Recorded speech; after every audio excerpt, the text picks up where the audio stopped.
আসসালামু আলাইকুম। দেশ অথবা প্রবাস যে যেখান থেকে এই মুহূর্তে বাংলা টিভি এবং Bangla TV news Facebook page থেকে আজকের এই লাইভের সাথে যুক্ত হচ্ছেন, আপনাদের সবাইকে আন্তরিক প্রীতি, অভিনন্দন এবং শুভেচ্ছা জানাচ্ছি। আপনাদের সাথে আজকে যুক্ত আছি আমি সাইফুল রাজীব, সৌদি আরবের জেদ্দা থেকে।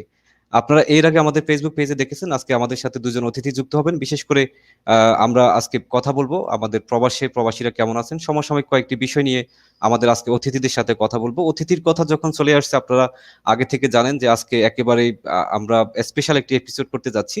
আহ, সৌদি আরবের বাংলাদেশের সবচেয়ে বড় শ্রমবাজার সৌদি আরব, যেখানে প্রায় 21 লক্ষ প্রবাসী, এর মধ্যে আবার আপনার 3 লক্ষ আমাদের যে নারী গৃহকর্মী বা আমাদের নারী শ্রমিক যারা আছেন, সবকিছু মিলে আসলে বর্তমান এই পরিস্থিতিতে আমরা সৌদি প্রবাসীরা কেমন আছি এবং আমাদের যে অভিভাবক, তারা আমাদের জন্য যেসব কর্মকাণ্ড বা আমাদের জন্য যেসব ব্যবস্থা নিচ্ছেন বা আমাদেরকে যে সব নির্দেশনা দিচ্ছেন, সবকিছু মিলে আজকে আমরা কিছুক্ষণ সময় কথা বলবো আমাদের অভিভাবকের সাথে। আমি শুরুতে একটু পরিচয় করে দিতে চাই। আজকে আমাদের সাথে যিনি অতিথি হয়ে যুক্ত হবেন, তিনি আপনাদের সবার পরিচিত। বিশেষ করে আমরা সৌদি প্রবাসীরা যারা আছি, পাশাপাশি সৌদি প্রবাসীদের বাইরেও কিন্তু অন্যান্য দেশের প্রবাসীদের সাথে কিন্তু তিনি পরিচিত। আমাদের আজকের অতিথি বাংলাদেশ দূতাবাস রিয়াদে নিযুক্ত বাংলাদেশের মাননীয় রাষ্ট্রদূত জনাব গোলাম মসি স্যার। স্যার, আপনাকে স্বাগত জানাচ্ছি আজকের ফেসবুক লাইভে। সালাম আলাইকুম, আপনাদের সবাইকে স্বাগত আমিও জানাচ্ছি। ধন্যবাদ স্যার আমাদের সাথে যুক্ত হওয়ার জন্য। আমরা যেহেতু অতিথির কথা বলছিলাম, আজকে আমাদের সাথে আরো একজন অতিথি যুক্ত হবেন। অতিথির সাথে পরিচয় করে দিই, তিনি হচ্ছেন ঢাকা থেকে যুক্ত হচ্ছেন আমাদের সাথে। আহ, তিনি হচ্ছেন আন্তর্জাতিক বিষয়ক উপদেষ্টা জাতীয় পার্টির জনাব মাহমুদুর রহমান মাহমুদ ভাই। ভাই, আপনাকে স্বাগত জানাচ্ছি আজকের ফেসবুক লাইভে। ধন্যবাদ আপনাকে। আমরা প্রিয় প্রবাসী ভাইরা, আমরা বিশেষ করে প্রবাসী ভাই বলবো, যেহেতু আজকে প্রবাস থেকে আমরা প্রবাসীদের বিভিন্ন বিষয় নিয়ে কথা বলবো। সেই লক্ষ্যে যারা দেশ থেকে আমাদেরকে শুনছেন এবং যারা প্রবাস থেকে আমাদেরকে শুনবেন, আপনারা আজকের এই ফেসবুক লাইভটি আপনাদের টাইমলাইন এবং আপনারা শেয়ার করতে পারেন এবং আপনাদের যে কমেন্টগুলো, যে প্রশ্নগুলো আমরা আগে থেকে পেয়েছিলাম, সেগুলো নিয়ে আমরা স্যারের সাথে কথা বলবো। স্যার, আপনাকে দিয়ে আজকে আলোচনা শুরু করতে চাই। শুরুতে যেটি জিজ্ঞেস করবো, স্যার এই মুহূর্তে কেমন আছেন স্যার আপনি? যেহেতু আমরা সবাই একটা মহামারীর মধ্য দিয়ে যাচ্ছি, অফিস করতেছেন, সবকিছু মিলে আপনার শারীরিক অবস্থাটা দিয়ে শুরু করতে চাই। আলহামদুলিল্লাহ, আপনাদের সবাইকে ধন্যবাদ। বিসমিল্লাহির রহমানির রহিম। আমি আল্লাহর রহমতে ব্যক্তিগতভাবে আল্লাহর রহমতে ভালোই আছি, কিন্তু আপনারা জানেন আজকে সৌদি আরব সহ এই পৃথিবীর সব জায়গায় মানুষরা নানান সমস্যা, নানান একটি চিন্তার ভিতরে পার করছি আমরা। তো সেদিক থেকে তো সবাই, আমার যেরকম চিন্তা বা আমার যেরকম প্রেশার, সবাই তো একই প্রেশারে আছেন, এটার না। তবে যেহেতু সৌদি আরবে 22 লক্ষ বাংলাদেশী আছেন, একটু প্রেশার তো স্বাভাবিক, একটু বেশি হবেই। আলহামদুলিল্লাহ, আমি ব্যক্তিগতভাবে ভালোই আছি আপনাদের দোয়ায়। স্যার, এই বিষয়টি একেবারে শুরুতে আনার একটি প্রশ্ন হচ্ছে যে, আমি যেহেতু জেদ্দা থেকে আছি স্যার, আপনি জানেন যে আমাদের এখানকার আমাদের যে লেবার কাউন্সিলর সাহেব, তিনি আক্রান্ত হয়েছিলেন এবং আপনাদের রিয়াদ দূতাবাসে আমাদের আরেকজন প্রিয় ভাই মামুনুর রশিদ সাহেব আক্রান্ত হলেন এবং সর্বশেষ আপনার একটা শোকবার্তা যেটি আমরা দেখেছি, সম্ভবত আমাদের সেফ হোমের যিনি দায়িত্বে ছিলেন আমাদের একজন ভাই, উনি মারা গেছেন। সবকিছু মিলে আসলে এই আমরা একেবারে শুরুতে যেটি বলতে চাই, স্যারকে সামনে রেখে, সৌদি আরবে এই করোনা মহামারীতে আমাদের যে সকল প্রবাসী ভাইরা মারা গেছেন, আমরা তাদের আত্মার মাগফিরাত কামনা করতেছি। মহান আল্লাহ পাক রব্বুল আলামিন ওনাদেরকে বেহেশত নসিব করবেন। স্যার আমরা স্যার আমরা আজকের এই আলোচনাটা একটু অন্যভাবে করবো স্যার। শুরুটা করতে চাই যে গতকালকে স্যার হজের একটা আপডেট আসছিল স্যার। আমরা যারা সংবাদকর্মী বা দেশে প্রবাসী অনেকেই স্যার একটা আকাঙ্ক্ষার মধ্যে ছিলেন যে এবার 2020 সালের হজটা স্যার কিভাবে হবে। বিভিন্ন মিডিয়াতে অনেক সংবাদ আসছিল, কিন্তু আমরা অপেক্ষা করতেছিলাম যে এখান থেকে একটা অফিসিয়াল ঘোষণা আসবে। স্যার সে বিষয়টি ইতিমধ্যে অনেকে জেনেছেন। তারপর স্যার আপনি যদি একটু ব্যাখ্যা করতেন, কারণ হজের ব্যাপারে আমাদের দেশে কিন্তু একেবারে উৎসুকভাবে একটা আগ্রহ ছিল যে হজটা কিভাবে হবে স্যার। আপনাকে ধন্যবাদ।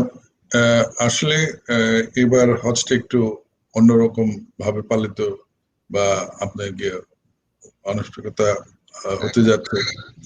প্রথমত হচ্ছে যে এবার অলরেডি 5টা দেশ, মালয়েশিয়া, ইন্দোনেশিয়া সহ আপনাকে নাইজেরিয়া সহ আরো 2টা দেশ, ব্রুনাই, তারা এবার ডিসিশন নিয়েছে যে কোনো হাজি এবার সৌদি আরবে এই করোনার মধ্যে আসবেন না। এবং সৌদি আরবের মাননীয় পররাষ্ট্র মন্ত্রী মহোদয় আমাদের পররাষ্ট্রমন্ত্রী মহোদয়কে গতকাল জানিয়েছেন সৌদি স্ট্যান্ড হচ্ছে তারা করোনা নিয়ে, ভাইরাস নিয়ে খুবই অ্যালার্ট। তার জন্য এবার একটা ছোট পরিসরে একটা হজটা করতে যাচ্ছে। সেদিক দিয়ে তারা যারা লোকাল বিদেশিরা আছে তাদেরকে দিয়ে এবার হজটা আপনাকে তারা পালন করবেন। সেখানে কয়েকটি ক্রাইটেরিয়া আছে। সেখানে প্রথম ক্রাইটেরিয়া হচ্ছে যে তার যে লোকাল হলো, বিদেশি লোকাল হলো, দূতাবাসের মাধ্যমে তারা কোঅর্ডিনেট করবে বিভিন্ন ন্যাশনালিটি। সেখানে 65 বছর বয়স পর্যন্ত তারা অ্যালাউ করবে, 65 ইয়ার্স, এর বেশি নয়। এবং তার কোনো পূর্বের কোনো অসুস্থতা, যেরকম হার্ট বা কিডনি সিরিয়াস কোনো অসুখ থাকতে পারবে না। এবং সোশ্যাল ডিস্টেন্স যেটাকে বলে, দূরত্ব বজায় হজটা পালন করবে। এবং প্রতিনিয়ত প্রতিদিনই তাদেরকে হেলথ চেক আপের মধ্যে থাকতে হবে। এবং হজের পর তাদের 15 দিন কোয়ারেন্টাইনেও থাকতে হবে সৌদি আরবে। তো আলহামদুলিল্লাহ, এটা একটি সৌদি সরকারের একটি ভালো উদ্যোগ। তারা করোনা ভাইরাস সাথে সাথে হজটাও তারা সেইভাবে সাজিয়েছে। ইনশাআল্লাহ আল্লাহ রাব্বুল আলামিন আমাদের যারাই হজে যাবেন, আল্লাহ তাদের হজ যাতে কবুল করেন, আমরা সেটাই প্রার্থনা করি, দোয়া করি। জি স্যার। স্যার আপনাকে আমরা একটু যুক্ত করতে চাই, আমাদের সাথে আরেকজন অতিথি মাহমুদুর রহমান ভাই আছেন। আমরা বাংলাদেশ থেকে তিনি জয়েন করছেন এই মুহূর্তে। আমরা একেবারে শুরু থেকেই আপনার থেকে জানতে চাই যে বাংলাদেশে আমাদের যেহেতু আমরা প্রবাসে থাকি, আমাদের স্বজনরা কেমন আছেন বা আপনারা কেমন আছেন, যদি বাংলাদেশে একটু বাংলাদেশের অবস্থাটা আমাদের একটু জানান প্রবাসীদের উদ্দেশ্যে। এরপর আমরা তার কাছে ফিরবো, আপনার কাছে কিছু প্রশ্ন থাকবে। জি, আসসালামু আলাইকুম। ওয়ালাইকুম সালাম। ধন্যবাদ আপনাকে। আপনি জানেন বাংলাদেশে সারা বিশ্ব এখন একটা করোনা কোভিড-19 আক্রান্ত। বাংলাদেশ এর বাইরে নয়, অত্যন্ত কঠিন অবস্থার মধ্যে দিয়ে বাংলাদেশ পেরোচ্ছে। একটা প্যান্ডামিক সিচুয়েশনে যা হবার যে অবস্থা হইতে পারে, ঠিক বাংলাদেশও সেই অবস্থার মধ্যে দিয়ে এগোচ্ছে। থ্যাঙ্কস গড যে আজকে পর্যন্ত আলহামদুলিল্লাহ ভালো আছি আমরা, বিশেষ করে আমি, আমার পরিবার। তবে প্রতিনিয়ত খুব শঙ্কার মধ্যে আছি। প্রতিনিয়ত আমাদের ইনফেক্টেড হচ্ছে প্রচুর লোক, এবং আজকেও 35 জন লোক মারা গেছেন গত 24 ঘন্টায়।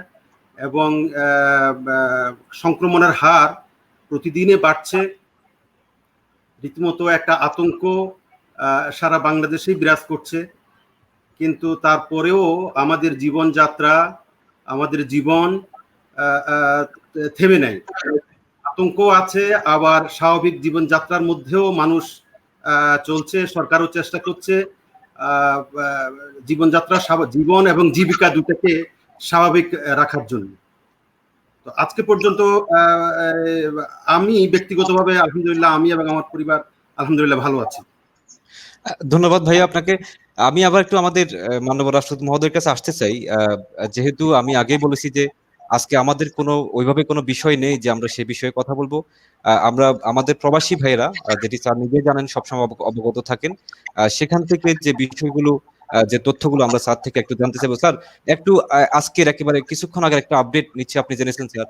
আপনি কিন্তু এর আগে থেকে আমাদেরকে বিভিন্নভাবে আপনি বলে আসছিলেন, সেটি সবাই জানে যে যেহেতু এখানে যদি কর্মসংস্থান, যদি যেখান থেকে আমাদের প্রবাসী ভাইটি দেশে গিয়েছেন, যদি সেই কর্মসংস্থানটি যদি নাই থাকে, তাহলে সেখানে তারা কিভাবে ফিরবেন, এই বিষয়গুলো স্যার আমরা আগে থেকে জেনেছিলাম। স্যার আজকে কিছুক্ষণ আগে সৌদি গেজেট থেকে যে সংবাদটি আপনিও জেনেছেন স্যার, যে এখন যারা ছুটিতে যাচ্ছেন, করোনা মহামারী শেষ না হওয়া পর্যন্ত আবার পুনরায় তাদেরকে সৌদি সরকার এর মহামারীটি শেষ হয়ে গেলে তখন নিবেন। স্যার এই বিষয়ে স্যার আমাদের প্রবাসে থাকা যে প্রবাসীরা আছে বা বাংলাদেশে যারা আছে, তাদের উদ্দেশ্যে স্যার আপনি যদি কিছু বলতেন, কারণ তারা আপনার থেকে একটু স্বস্তি পেতে চায়, যে আপনার থেকে একটা মেসেজ যদি আমরা তাদেরকে দিতে পারি। এটা সৌদি গাজেটের নিউজটা খুব শর্ট একটা নিউজ আসছে, যে যারা করোনার মধ্যে দেশে ফিরে যাবেন, করোনা পরিস্থিতি নর্মাল না হলে তারা ফিরে আসতে পারবেন, এই পর্যন্ত বলা আছে। কিন্তু এর মধ্যে অনেকগুলা লিগেল আপনার ব্যাপার আছে, সেটা হয়তো তারা 2-1 দিনের মধ্যে অফিসিয়ালি আমাদেরকে জানালে আমরা বিস্তারিত জানাতে পারবো। কারণ এটা তো একটা ডেফিনেটলি একটা অনিশ্চয়তার মধ্যে, কবে করোনা ঠিক হয়, কবে কি আপনার পরিস্থিতি নর্মাল হয়। তো আমার বিশ্বাস, কারণ সৌদি সরকার, আপনারা জানেন, আপনারা যারা এখানে অনেকদিন ধরে বসবাস করছেন, এরা সব বিষয়ে খুব সিরিয়াস এবং অ্যালার্ট থাকেন। এই বিষয়ে তারা অ্যালার্ট আছেন, এবং ইনশাল্লাহ আমরা আশা করি যে খুব শীঘ্রই বিস্তারিত এটা জানাবে যে কিভাবে সিস্টেম, কিভাবে। তবে একটা জিনিস আমি আমাদের ভাই বোনদের আশ্বস্ত করতে চাই, যে সৌদি সরকার এমন কোন যার কারণ বর্তমান যে বাংলাদেশের সাথে আমাদের যে সম্পর্ক, আলহামদুলিল্লাহ আমাদের মাননীয় প্রধানমন্ত্রীর যে উদ্যোগে যেই আজকে একটা হাইয়েস্ট লেভেল একটা রিলেশনশিপ বা সম্পর্ক গড়ে উঠেছে, সৌদি সরকার সবসময় বাংলাদেশিদের প্রতি একটা সহানুভূতিশীল আপনাকে তাদের পজিশন সবসময় থাকবে। তাই চিন্তার কোনো কারণ নাই। আমরা যেটাই নিউজ আসে, যদি আমাদের কোনো এখানে ইন্টারভেনশন করতে হয় অবশ্যই আমরা করব, যাতে আমাদের যারা ফিরে যায় তারা যাতে আবার আসতে পারে। তবে আপনাকে আমি আগেও বলেছি যে এখানে অর্থনৈতিক বিষয় বিভিন্ন দিক দিয়ে চাপ আছে। আপনার গিয়ে সেই চাকরিটা সে যে যাচ্ছে সে ফিরে এসে আবার চাকরিটা তার থাকতে হবে, কারণ চাকরি না থাকলে তো সে এখানে এসে তার করণীয় কিছু থাকবে না। সেখানে একটা কথা আছে যে তার আপনাকে ভ্যালিড ভিসা পজিশন থাকতে হবে, মানে যে কোম্পানিতে সে আবার ফিরে আসবে সেই কোম্পানির যাতে অস্তিত্ব থাকে, তার যাতে বেতন এবং ভাতা বিভিন্ন জিনিস পরিশোধ করতে পারে, সেটাও একটা বিষয়, ইম্পর্টেন্ট বিষয়। তাই আমি মনে করি যে চিন্তার কোনো কারণ নেই, ইনশাল্লাহ আমাদের দূতাবাস এবং আমরা এই ব্যাপারে সবসময় অ্যালার্ট আছি, এবং সৌদি সরকারের প্রতি আমাদের বিশ্বাস যে তারা এমন কোনো স্টেপ নেবে না যেটা আমাদের একটা অন্যরকম একটা পরিস্থিতি। তারা আমাদের প্রতি সবসময় খুব কোঅপারেটিভ এবং সহনশীল এবং সহযোগিতা মনোভাব।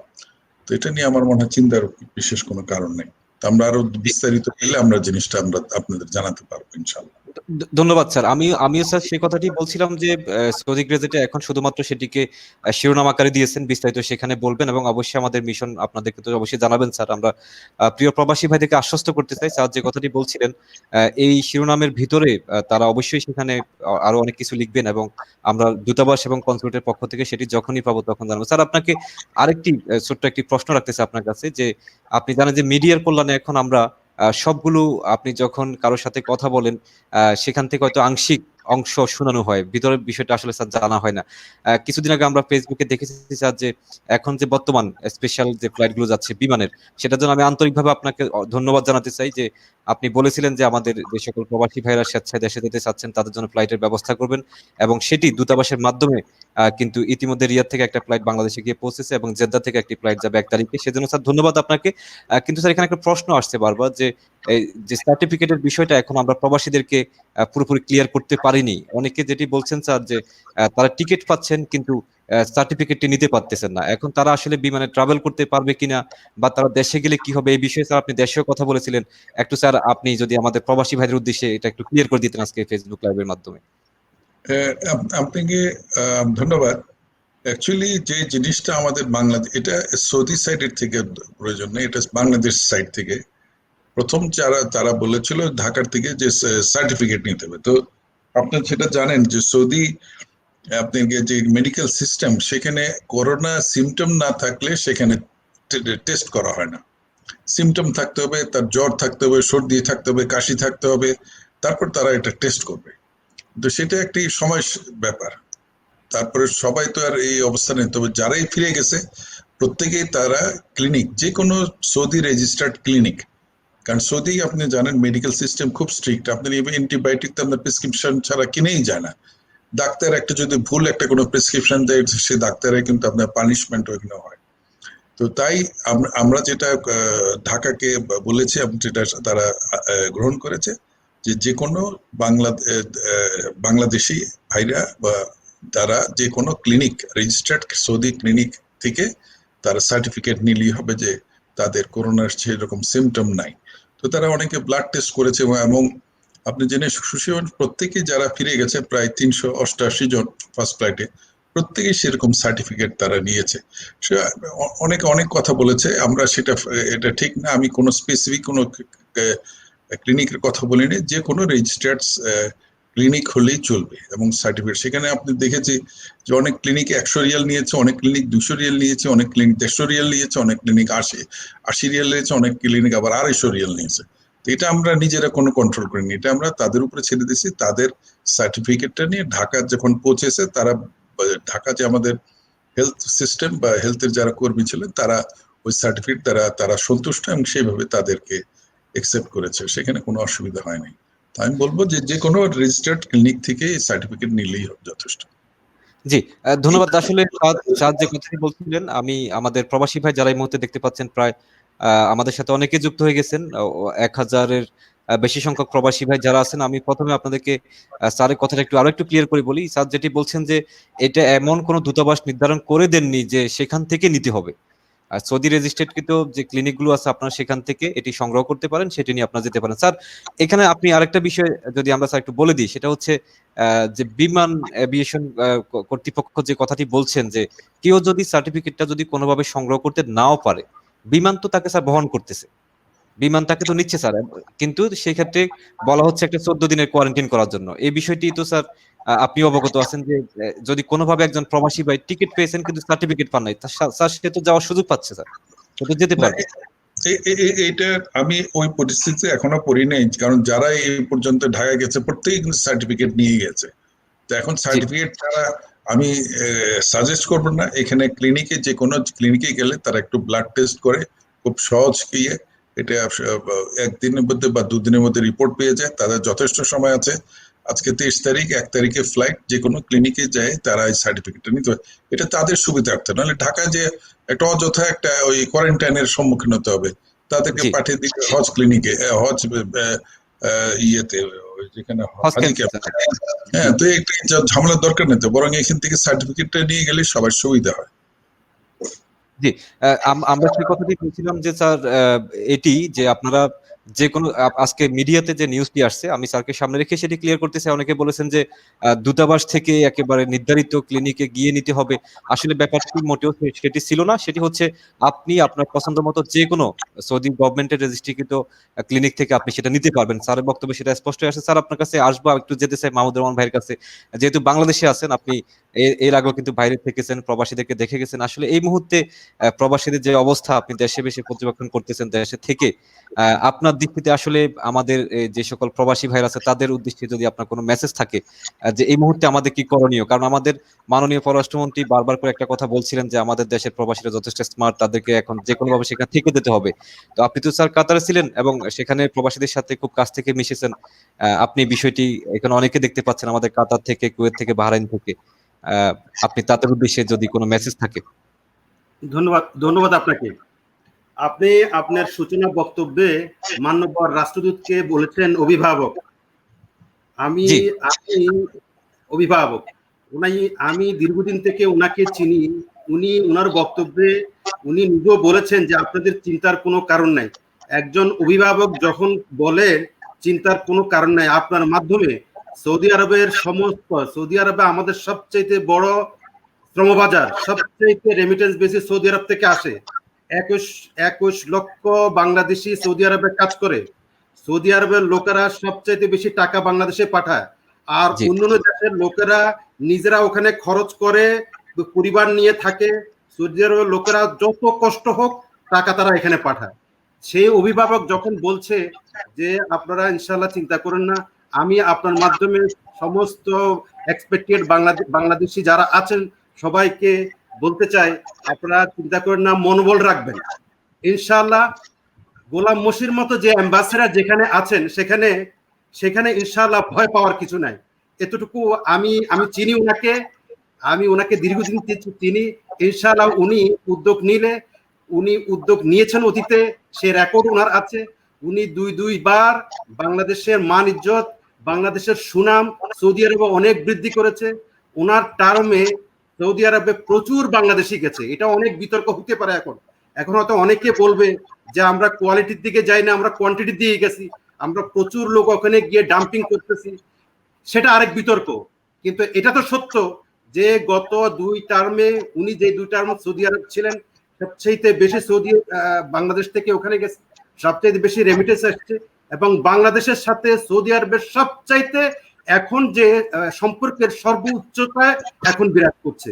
এবং আমাদের প্রাইম মিনিস্টার ওখানে ভিজিট করেছেন, যেটা ইতিপূর্বে এরকম সম্মান এবং এরকম বাংলাদেশকে ভ্যালু করার মতো এরকম অবস্থান আমরা ইতিপূর্বে দেখিনি। যাক, এই উপলক্ষে যেহেতু আপনি আমাকে জিজ্ঞেস করছেন, বাংলাদেশে আমরা নিশ্চয়ই প্রবাসীরা বাংলাদেশ সম্পর্কে কিছুটা হলেও জানতে চাচ্ছে, আমি আপনাকে একটু বলতে চাই এই সুযোগে। সেটা বাংলাদেশে এখন এই করোনা ভাইরাস এই আতঙ্ক চলছে। আমাদের ফ্রন্ট লাইনে যারা আছে যোদ্ধারা, বিশেষ করে ডাক্তার, নার্স, টেকনিশিয়ান, পুলিশ বাহিনী, সরকারি কর্মচারী, সরকারি কর্মকর্তা ওনারা যুদ্ধ করে চলছেন। বিশেষ করে ডাক্তার, নার্স এবং টেকনিশিয়ানরা প্রতিনিয়ত ওনারা মারা যাচ্ছেন। আজকেও দেখেছি ডাক্তার মারা গেছে, টেকনিশিয়ান মারা যাচ্ছে। আমি আপনার মাধ্যমে এই উসিলায়, এই উপলক্ষে এদেরকে ধন্যবাদ জানাই এবং সামরিক কাজে স্যালুট দিতে চাই। সত্যিকারের যোদ্ধা ওনারাই।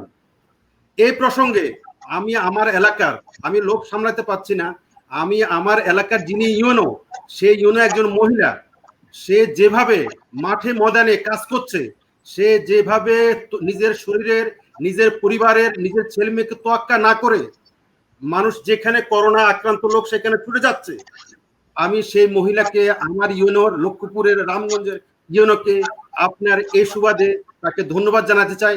এরকম অসংখ্য ইউনো বাংলাদেশে এবার আমি দেখেছি, পত্রপত্রিকাতে দেখেছি, রিপোর্ট এসছে, তারা নিজের এখতিয়ারের বাইরে গিয়ে সাহস করে কাজ করছে।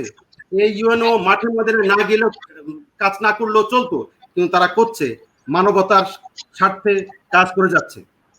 জি, বাংলাদেশের চিত্র হচ্ছে এখন এই মুহূর্তে, আজকে পর্যন্ত যে মানুষের আক্রান্তের হার বাড়তেছে, সাধারণ মানুষের মধ্যে এটা ছড়ায় গেছে, যেটাকে বলে এটা সামাজিক ইনফেকশন, এটা ক্লাস্টার ইনফেকশন, এটা অলরেডি চলে আসছে।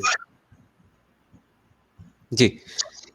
মাহমুদ ভাই, আমি আপনার কাছে ফিরবো দেশের বিষয় নিয়ে। আমি স্যারকে যেহেতু পেয়েছি, আমি আজকে আলোচনা শুরুতে বলেছিলাম যে বেশ কিছু ছোট ছোট বিষয়ের স্যার থেকে আমরা আজকে প্রবাসী ভাইদেরকে একেবারে স্পষ্ট করে দিতে চাই।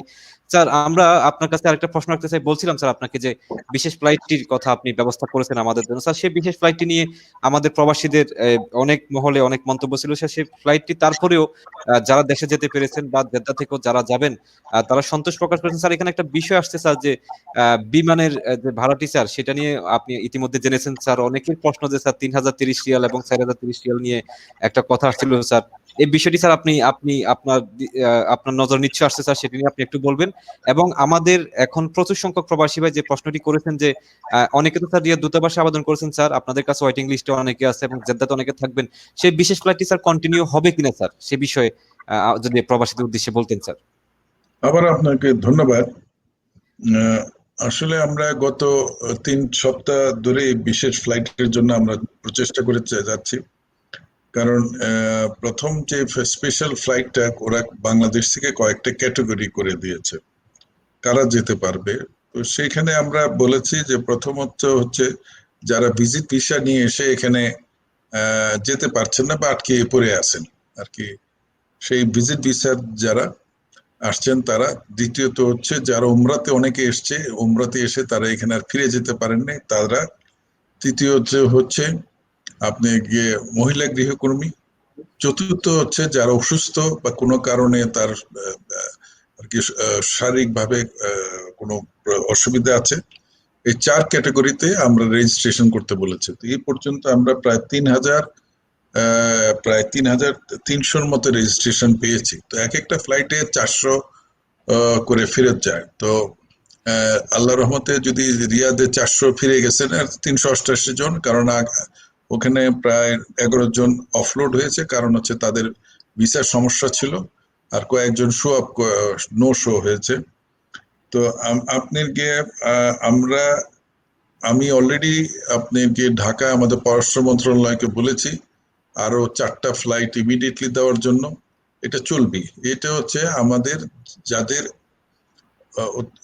বিশেষভাবে ফিরে যাওয়া দরকার তাদের জন্য আমাদের সরকার ব্যবস্থা করবে। কারণ একটা জিনিস আপনি মনে রাখবেন, আমার 5.5 বছর হলো মাননীয় প্রধানমন্ত্রীর বিশেষ একটি নজর আপনার গিয়ে আমাদের যারা প্রবাসী ভাই বোন আছে তাদের প্রতি। তো প্রবাসী ভাই বোনদের যাতে কোনো অসুবিধা না হয় সেটার ব্যাপারে উনি খুব অ্যালার্ট এবং সেইভাবে আমাদেরকে নির্দেশনা দিয়েছেন। তো আপনার গিয়ে ফ্লাইট আমি আরো 4টা ফ্লাইট চেয়েছি, খুব শীঘ্রই হয়তো আসবে। তো আমরা ফেজ বাই ফেজ আপনার গিয়ে সিরিয়াল ওয়াইজ তারা ইনশাল্লাহ দেশে যেতে পারবেন। এই হচ্ছে 1 নম্বর। দ্বিতীয়ত হচ্ছে আপনি যখন বিমানকে আমরা ভাড়া করার জন্য আমরা করি, আমি ব্যক্তিগতভাবে খুবই ক্ষুব্ধ ছিলাম। কারণ প্রথম ওরা ভাড়া দিয়েছিল 3000 রিয়াদ থেকে এবং জেদ্দার থেকে 3350। জি। তা আমি সেটা মেনে নিতে পারি নাই। আমি বলেছি না, আমি এই প্রাইস দিয়ে আমি এটা পাবলিশ করতে পারবো না, আপনারা এটা রিনেগোশিয়েট করেন। তারপরে ওরা যেটা 200 বা 300 রিয়াল ওরা কমিয়েছে, কিন্তু তারপরে আমি মনে করি এটা বেশি আপনার গিয়ে এই কারণে, কারণ সারা বছর আপনার বাংলাদেশ বিমানকে সচল রাখে কিন্তু সৌদি এবং প্রবাসী ভাই বোনরা। এটা বিমানের বুঝতে হবে, অনুধাবন করতে হবে যে যখন অন্যান্য নর্মাল পিরিয়ডে তাদের মেইন ইনকাম 65% রেভিনিউ আসে এই মিডল ইস্টে, গালফে আমাদের ভাই বোন থেকে। তা আমি আশা করেছিলাম যে একটা সহনীয় পর্যায়ে আসবে 1800 2000 পর্যন্ত, কিন্তু 2800 এবং 3000 এটা কোনো অবস্থায় মানা যায় না। কিন্তু আমি চেষ্টা করেছি, আমার পররাষ্ট্র মন্ত্রণালয় চেষ্টা করেছে, কিন্তু বিমান মন্ত্রণালয় সেটা রাজি হয়নি। তাদের বলে অনেক বেশি খরচ। আমি সেটা খরচ হতে পারে, কিন্তু এই পরিস্থিতিতে, কারণ যেখানে আমাদের ভাই বোনরা এখানে প্রেসারে আছে, ফিনান্সিয়াল প্রেসার, আর্থিকভাবে অসুবিধা আছে, তাদের এটা ইয়েতে আমার মনে হয় বোঝা উচিত ছিল। আমি এটার জন্য দুঃখিত, আমি এটা লজ্জিত আমার ভাই বোনদের কাছে যে আমি চেষ্টা করেও এটা আমি কমায় নিয়ে আসতে পারিনি। তা আমরা তারপরও আপনার গিয়া 3000, প্রায় 3100 3300 রেজিস্ট্রেশন করেছে। আমরা সিরিয়াল অনুযায়ী আমরা পাঠাবো এবং এই রেজিস্ট্রেশনটা ওপেন আছে। সেটা আপনার গিয়ে যারা অসুস্থ, যারা ফিরে যেতে চান, তারা আমরা আশা করি ইনশাল্লাহ চালিয়ে যেতে পারবো। এবং আমরা বিমানকে আজকে আমি বলেছি যে তাদের ফেয়ারের ব্যাপারে আবার এটা কনসিডার করা উচিত, দেখি তারা কি বলে। কিন্তু এটা আমার হাতে, পররাষ্ট্রমন্ত্রী মহোদয় নিজে এটি ইন্টারভেন করেছিল, কিন্তু বিমান মন্ত্রণালয় সেইগুলা কগনিজেন্সি নিতে চাচ্ছে না। আমি এর জন্য আবারও দুঃখিত। ধন্যবাদ প্রিয় প্রবাসী ভাইয়ের। আপনারা শুনলেন যে আমাদের মাননীয় রাষ্ট্রদূত মহোদয় যে কথা বলছিলেন, তিনি কিন্তু এর আগেও আমাদের প্রবাসীদের উদ্দেশ্যে একটা লাইভে এসে তিনি বলছিলেন যে যে আমি এই বিমানের যে ভাড়া সেটি এটিতে আমি সন্তুষ্ট না। এবং আজকে একটু স্পষ্ট হয়ে গেল যে আসলে এটি রিয়াদ বাংলাদেশ দূতাবাস থেকে কিন্তু এটা রেট নির্ধারণ করতে পারে না, সেটি বাংলাদেশ থেকে আমাদের ফরেন মিনিস্ট্রি থেকে এটি নির্ধারণ করা। স্যার এই বিমানের বিমান মন্ত্রী, বিমান সরি মন্ত্রণালয়, বিমান মন্ত্রণালয়ের পক্ষ থেকে। জি স্যার, একটা এই প্রসঙ্গে স্যার আরেকটা প্রশ্ন আপনার কাছে একটু রাখতে চাই যে আপনি জেনেছেন স্যার ইতিমধ্যে যে 3030 রিয়াল হোক বা 4030 রিয়াল হোক স্যার, আমাদের প্রবাসী ভাইরা কিন্তু ইতিমধ্যে, আপনি একটা বলেছিলেন একটা সংবাদকর্মী, গণমাধ্যম কর্মীর সাথে, যে 3000-এর বেশি সংখ্যক কিন্তু আবেদন স্যার। তার মানে স্যার প্রবাসী ভাইরা অনেকেই কিন্তু এটাকে অ্যাকসেপ্ট করে নিয়েছেন, আমরা বলতে পারি যে তারা 3030 রিয়াল নিয়ে যেতে রাজি।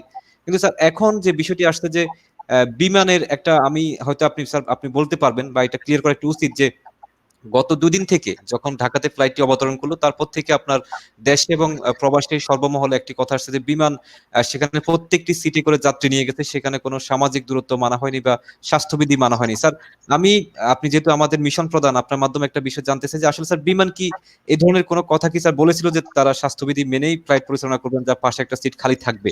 কারণ অনেক প্রবাসী ভাইয়ের প্রশ্ন স্যার যে তারা বলছেন যে সিট ভাড়াটি হয়তো এই জন্যই বেশি যে আমার পাশে একটি সিট হয়তো খালি যাবে, বিমানকে সেই ঘাটতিটি পূরণ করে দিতে হবে। এখন বিমান যদি পুরোপুরি প্যাসেঞ্জার নিয়ে যায়, তাহলে আমরা 3030 রিয়াল দিয়ে টিকিট কেন কাটবো স্যার? এই বিষয়টা একটু আপনার মাধ্যমে স্যার একটু ক্লিয়ার করতে চাই যে বিমান এমন কোনো ঘোষণা ছিল কিনা স্যার। অ্যাকচুয়ালি আপনার গিয়ে দেখেন, বিমান তার রুলস রেগুলেশন ফলো করা উচিত ছিল। আমি ব্যক্তিগতভাবে মনে করি যে তার যেটা সেফটি এন্ড সিকিউরিটি ফার্স্ট, কিন্তু বিমান যদি আর্থিক দিকটি যদি মেইন ইস্যু হিসেবে দেখে, তাহলে তো আমার বলার কিছু নাই। কিন্তু তাদের সেফটি এন্ড সিকিউরিটি আপনি জানেন, আপনি যারা ফিরে গেছে তাদের কিন্তু এয়ারপোর্টে বেশ আর কি কষ্ট পোহাতে হয়েছে। কারণ হচ্ছে কি, সৌদি এয়ারপোর্টও তারা বলেছে তোমরা 5 ফিট দূরে দূরে দাঁড়াও। বুঝতে পারছেন, এখানে কিন্তু এয়ারপোর্ট পর্যন্ত সেফটি এন্ড সিকিউরিটি কিন্তু ছিল, মাস্ক ছাড়া ঢুকতে দেয় নাই, 5 ফিট পরে 6 ফিট পরে দূরত্ব করে দাঁড়িয়ে গেছে। ফ্লাইট কিন্তু তারা একটু ক্ষুব্ধ, তো বেশ ক্ষুব্ধ হয়েছে সিভিল এভিয়েশন, যেইভাবে বিমানের প্যাসেঞ্জার নর্মাল টাইমের মতো নেওয়া উচিত ছিল না। এখানে তাদের সেফটি সিকিউরিটি এগুলা তাদের করা উচিত ছিল, যার জন্য ফ্লাইটও কিন্তু প্রায় 45 মিনিট ডিলে হয়েছে ডিপার্চারে। এবং সৌদি কিন্তু তারা সিভিল এভিয়েশন খুব ক্ষুব্ধ। কিন্তু এটা তো আপনাকে আমি বললাম যে আমাদের হাতে বা পররাষ্ট্র মন্ত্রণালয়ের হাতে না, এটা বিমান মন্ত্রণালয় এবং বাংলাদেশ বিমানের এখতিয়ার। এখানে কি ফলো করতে হবে তাদের ভালো জানা উচিত, যে কারণ আমাদের তার এয়ারপোর্টের ভিতরে আর আমাদের যাওয়ার কোনো সুযোগ নেই, বা তারা কিভাবে নিচ্ছে সেটার ব্যাপারে সুযোগ নেই। তবে এটা আমি মনে করি যে এটা বিমান ইন্টারন্যাশনাল যে নর্মস এবং রুলস সেগুলা কড়াকড়ি ভাবে ফলো করা উচিত ছিল। আশা করি তারা আগামীতে সেটা ফলো করবে ইনশাআল্লাহ। জি, ধন্যবাদ স্যার। আমরা আসলে এই বিষয়টি জনমনে ইয়ে ছিল যে আসলে এটি আমাদের মিশন বাংলাদেশ দূতাবাস রিয়াদের এখানে আসলে কোনো কিছু বলা ছিল না, কারণ বিমান যেহেতু ফ্লাইটটি পরিচালনা করবেন সেক্ষেত্রে বিমানের যে কন্ডিশন বা বিমান যেভাবে প্যাসেঞ্জারদেরকে নিরাপত্তার মাধ্যমে নিয়ে যেতে পারবে সেটি একান্ত বিমানে ছিল। এবং স্যার যেটি বলছেন বা আমরা আশ্বস্ত করতেছি জেদ্দা থেকে যে ফ্লাইটটি যাবে বা আগামীতে যে 4টি ফ্লাইটের কথা স্যার বলতেছিলেন যেগুলো আসবে, সেখানে হয়তো বিমান কর্তৃপক্ষ এগুলো ফলো আপের মধ্যে রাখবেন। স্যার আপনাকে একটু রেখে বা আমরা একটা মাহমুদ ভাইয়ের কাছে একটু যেতে চাই, স্যারের কাছে আমাদের আরো 2-3টি প্রশ্ন থাকবে। মাহমুদ ভাই, এখন আপনার কাছে যে প্রশ্নটি সেটি হচ্ছে যে প্রবাসীদের, আপনি জানেন যে মধ্যপ্রাচ্য, সৌদি আরব সহ অন্যান্য দেশে যারা আছেন বর্তমানে তাদের অবস্থা খুবই খারাপ। সেই লক্ষ্যে আমরা এটিও জেনেছি যে বিভিন্ন সংবাদ মাধ্যমে উঠে এসেছে যে বিষয়টি যে প্রবাসীদের যে পরিবাররা বিভিন্ন সময়, আপনি জানেন ঢাকাতে বা বিভিন্ন শহরে থাকতো, এখন রেমিটেন্স কমে যাওয়ার কারণে বা প্রবাসীরা এখান থেকে টাকা দিতে না পারায় অনেককে কিন্তু আবার তাদের দেশে বাড়িতে ফেরত যেতে হচ্ছে বা একটা সাময়িক সমস্যার মধ্যে পড়তেছে। এই দিক থেকে আসলে আমাদের আপনাকে আমি একটা, যেহেতু আপনি একটা রাজনৈতিক দলের সাথে জড়িত আছেন, সেক্ষেত্রে আসলে এই প্রবাসীদের জন্য ইতিমধ্যে আপনি শুনেছেন যে বাংলাদেশ সরকার আমাদের জন্য 700 কোটি টাকার একটা ঘোষণা দিয়েছেন, যেটা স্বল্প সুদে, এবং সেটির পরিধি কি আরো বড় করা উচিত বলে আপনি মনে করেন কিনা, বা এইখান ধন্যবাদ থেকে জি আপনাকে, আপনি প্রসঙ্গটা উত্থাপন করেছেন, খুবই খুবই প্রাসঙ্গিক। আমি আমি বাংলাদেশ থেকে প্রবাসী যারা আছে তাদের কারো অভিভাবক হিসেবে বা তাদের পক্ষ থেকে মাননীয় রাষ্ট্রদূত বিনয়ের সাথে আমার জানতে ইচ্ছে করে, আমরা পত্রপত্রিকাতে দেখেছি বা আমরা জানি যে সৌদি সরকারের সৌদিজাইজেশনের কারণে, যেটাকে বলা হয় তারা সৌদিকরণ করার পরিকল্পনা নিয়েছে, এটার কারণে তারা প্রচুর লোক বাংলাদেশে ফেরত পাঠানোর চিন্তা ভাবনা ধীরে ধীরে ধাপে ধাপে তারা নিচ্ছে, পরিকল্পনা নিচ্ছে। এবং আমরা এটাও জানি যে প্রচুর লোক জেনারেল অ্যামনেস্টির আওতায় তারা পাঠিয়ে দিবে। আমি মাননীয় রাষ্ট্রদূতের কাছে বিনয়ের সাথে জানতে চাচ্ছি যে আমাদের যে লোকগুলো আনডকুমেন্টেড, বলা হচ্ছে আনডকুমেন্টেড, আমাদের লোক কেন আনডকুমেন্টেড থাকবে? যে প্রশ্নটা এখন উঠছে সেটা হচ্ছে যে প্রিম্যাচিউর রিটার্ন। প্রচুর লোক বরং 2 মাস আগে 3 মাস আগে সৌদি আরব গেছে, তাকে ফেরত পাঠানো হচ্ছে। এই যে প্রিম্যাচিউর রিটার্ন, প্রচুর লোক, ইতিমধ্যে প্রায় 5000 লোক তো চলে এসছে। এদের মধ্যে প্রচুর লোক, আমি 2 জনের লোক আমি বাংলাদেশ টিভিতে সাক্ষাৎকার দেখেছি। নরসিংদীর একজন, তার নাম হচ্ছে শহীদুল, এই লোকটা 3 মাস আগে মাত্র সৌদি আরব গেছে, তাকে পাঠিয়ে দেওয়া হয়েছে। তার আকামা হয়নি। এই যে আকামার সমস্যা, আমি মাননীয় রাষ্ট্রদূতের কাছে বিনয়ের সাথে জানতে চাচ্ছি, এটা আজকে না, এটা দীর্ঘদিন থেকে এটা চলছে। আমাদের আকামার যে খরচ, এখন শুনছে আকামা নাকি মাসে 400 রিয়াল করে দিতে হচ্ছে। এই যে একটা শ্রমিক, যে শ্রমিক বেতন পায় 600 রিয়াল থেকে 1200 রিয়াল, সে মাসে 400 রিয়াল করে আকামা খরচ কি করে দিবে? এই ব্যাপারে মাননীয় রাষ্ট্রদূত অবশ্যই কথা বলেছেন, সংশ্লিষ্ট কর্তৃপক্ষের সাথে অবশ্যই কথা বলেছেন। আর কি করা যদি এই যে প্রবাসী লোকগুলো না খেয়ে না দিয়ে টাকা পাঠায়, তাদের এই আকামার খরচটা যদি কিছুটা কমে, তাহলে তারা কিছুটা হলেও রেহাই পায়। আর যে লোকগুলো চলে আসতেছে, তারা তাদের হাত পা নিয়ে শুধু, তারা একদম সহায় সম্বলহীন, শুধু মানে এমটি হ্যান্ডেড তারা ফেরত আসতেছে। এদের ব্যাপারে মাননীয় রাষ্ট্রদূত কোনো উদ্যোগ নিয়েছেন কিনা, আমি বিনয়ের সাথে যদি যারা আপনাদের ওখানে আছেন তাদের পক্ষ থেকে বিনয়ের সাথে জানতে চাচ্ছি। ধন্যবাদ মাহমুদ ভাই। আমি স্যারের কাছে যাওয়ার আগে আপনাকে একটা বিষয় বলে রাখতে চাই যে এই বিষয়টি সবার জানা দরকার। হয়তো অনেকে মনে করতেছেন যে বাংলাদেশিদের ইকামা ফিটাই কিন্তু বেড়ে গেছে। মাহমুদ ভাই, আমি স্যার থেকে, তো আপনি ভালো একটা প্রশ্ন করেছেন, স্যার নিশ্চয়ই সেটা কারণ দেখাবেন। তার আগে একটু বলে রাখতে চাই যে এটি শুধুমাত্র বাংলাদেশের না, আমাদের পাশের দেশ যারা আছে এখানে কিন্তু ইকামা ফিটা কিন্তু পর্যায়ক্রমে সবারই কিন্তু বৃদ্ধি পাইছে। এটা কিন্তু যারা বাংলাদেশে আছে, ইন্ডিয়ান, পাকিস্তানি, ফিলিপিনো, এদের বেতন বাংলাদেশের থেকে অনেক বেশি। জি, আমরা সেই বিষয়ে স্যার থেকে জানবো। সেই বিষয়টা হয়, এই কষ্ট অবশ্যই আমাদের কর্তৃপক্ষ ওখানকার কর্তৃপক্ষের কাছে গোচরবিত অবশ্যই করেছে, কিন্তু আরো কার্যকরভাবে কিভাবে করা যায়, মানুষকে একটু রিলিফ দেওয়া উচিত। মানুষের এখানেই মানুষের কষ্টের জায়গা। জি স্যার, আপনি কষ্টটা একটু আমাকে বলেন নাকি?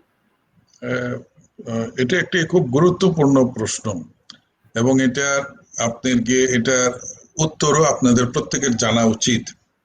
আপনাকে ধন্যবাদ।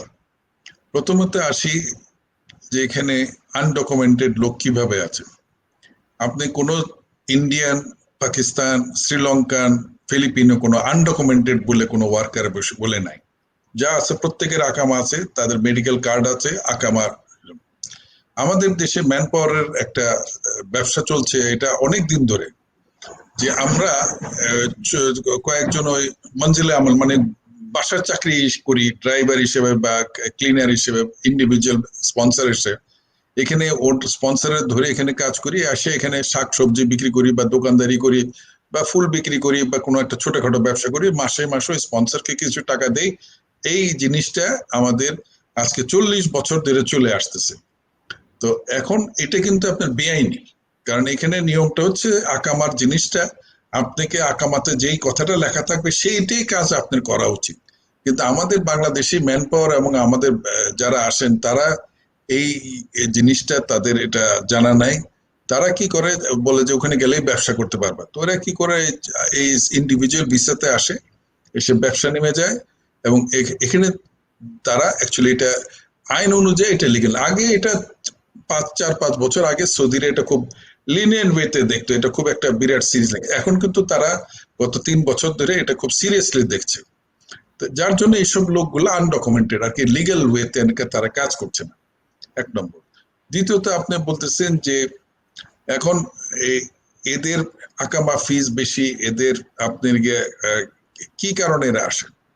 আমাদের দূতাবাসের আপনার গিয়ে 25 জন, এটা ঢাকার থেকে আইন করা প্রবাসী কল্যাণ, যে 25 জনের ব্লক ভিসা কোনো কোম্পানির হলে সেটা এই এমবাসি থেকে অ্যাটেস্ট করতে হয়। এটা অ্যাটেস্ট বা কনসুলেট থেকে অ্যাটেস্ট মানে কি, একটা কোম্পানি যদি 200 লোক নিয়োগ করে, আমার সেই কোম্পানিতে আমার লোক যায়, তাদের কাজ দেখে, তাদের ব্যাংক অ্যাকাউন্ট দেখে, সবকিছু চেক করে তখন আমরা অ্যাপ্রুভাল দিই। তো আমাদের কিছু সংখ্যক যারা দুর্নীতিপরায়ণ ম্যান পাওয়ার এজেন্ট, এরা কি করে, ধরেন 100টা ভিসা কিনে নিয়ে গেল, সেখানে এরা কি করে 5টা-7টা করে ঢাকায় ম্যান পাওয়ার ডিপার্টমেন্ট থেকে, বিএমইটি বা প্রবাসী কল্যাণ মন্ত্রণালয় থেকে অ্যাপ্রুভাল নেয়, যেটা নাকি আমাদের কাছে তারা আসতে হয় না। এই ছোট ছোট করে ওরা নিয়ে এদেরকে নিয়ে আসে। তো এখানে একটা বিরাট আপনাদেরকে এটা বেআইনি কাজ। কিন্তু এটা আমি বছরখানিক আগেও বলেছি আমার মন্ত্রণালয়কে, প্রবাসী কল্যাণ, যে 100% অ্যাটেস্টেশন হইতে হবে, এই লোকটার কাজ আছে কিনা, তার চাকরি আছে কিনা, সেটা দূতাবাস সেগুলা। আপনি শুনে অবাক হবেন, এই পর্যন্ত 5 বছর আমরা যত অ্যাটেস্টেশন দিয়েছি, মাত্র আমরা 6টা না 7টা কোম্পানি দেখেছি যে যেখানে কাজ নিয়ে সমস্যা দেখাচ্ছে। আমরা 1000 কোম্পানির উপরে অ্যাটেস্টেশন করেছি, 7টা কি 8টা হবে যেখানে আমরা প্রবলেম দেখেছি, এবং সেখানে আমরা কিন্তু অ্যাকশন নিয়েছি। নাম্বার 1 ম্যান পাওয়ার এজেন্ট যে সৌদি আরবে ছিল সারা জীবন, তাকে আমি ব্ল্যাক লিস্ট করেছি। আই হ্যাভ ব্ল্যাক লিস্টেড হিম। যেখানে ভিসার দাম ছিল 7 লাখ 8 লাখ, আপনারা জানেন 4 বছর আগে, সেটা এখন নেমে আসছে 3 লাখ। ওই এক ব্ল্যাক লিস্ট করাতে 50% কমে আসছে, এবং সে খুব ক্ষমতাবান লোক, আপনারা সবাই তার নাম জানেন। কিন্তু আমরা এখনো সে কিন্তু ব্ল্যাক লিস্ট থেকে উঠতে পারে না, এবং আমি যতদিন ইনশাল্লাহ আছি তার ব্ল্যাক লিস্ট উঠবে না। পরবর্তী সময় আমি জানি না, কারণ এটা সম্ভবপর হয়েছে। মাননীয় প্রধানমন্ত্রী আমাকে ফ্রি হ্যান্ড দিয়েছে, এবং সে বলেছে যে ম্যান পাওয়ারের যে সমস্যাগুলা, যা যা তোমার করণীয় তুমি করো। তো সেই সাহসটা আমার আছে বলে আল্লাহর রহমতে আল্লাহর উপরে ভরসা, এবং এই আমার প্রধানমন্ত্রী যে সাহসটা দিয়েছে তার জন্য আমরা ব্ল্যাক লিস্ট। আপনাকে যেটা বললাম, এইসব লোকগুলা ইন্ডিভিজুয়াল ভিসা নিয়ে সেই কাজগুলা করে, তারা হয়ে যাচ্ছে এফেক্টেড। কিন্তু যারা কোম্পানির জেনুইন কাজ আছে তারা কিন্তু এফেক্টেড হচ্ছে না, কারণ আকামার ফিজ ওই কোম্পানির দেওয়ার কথা, মেডিকেল কোম্পানির দেওয়ার কথা।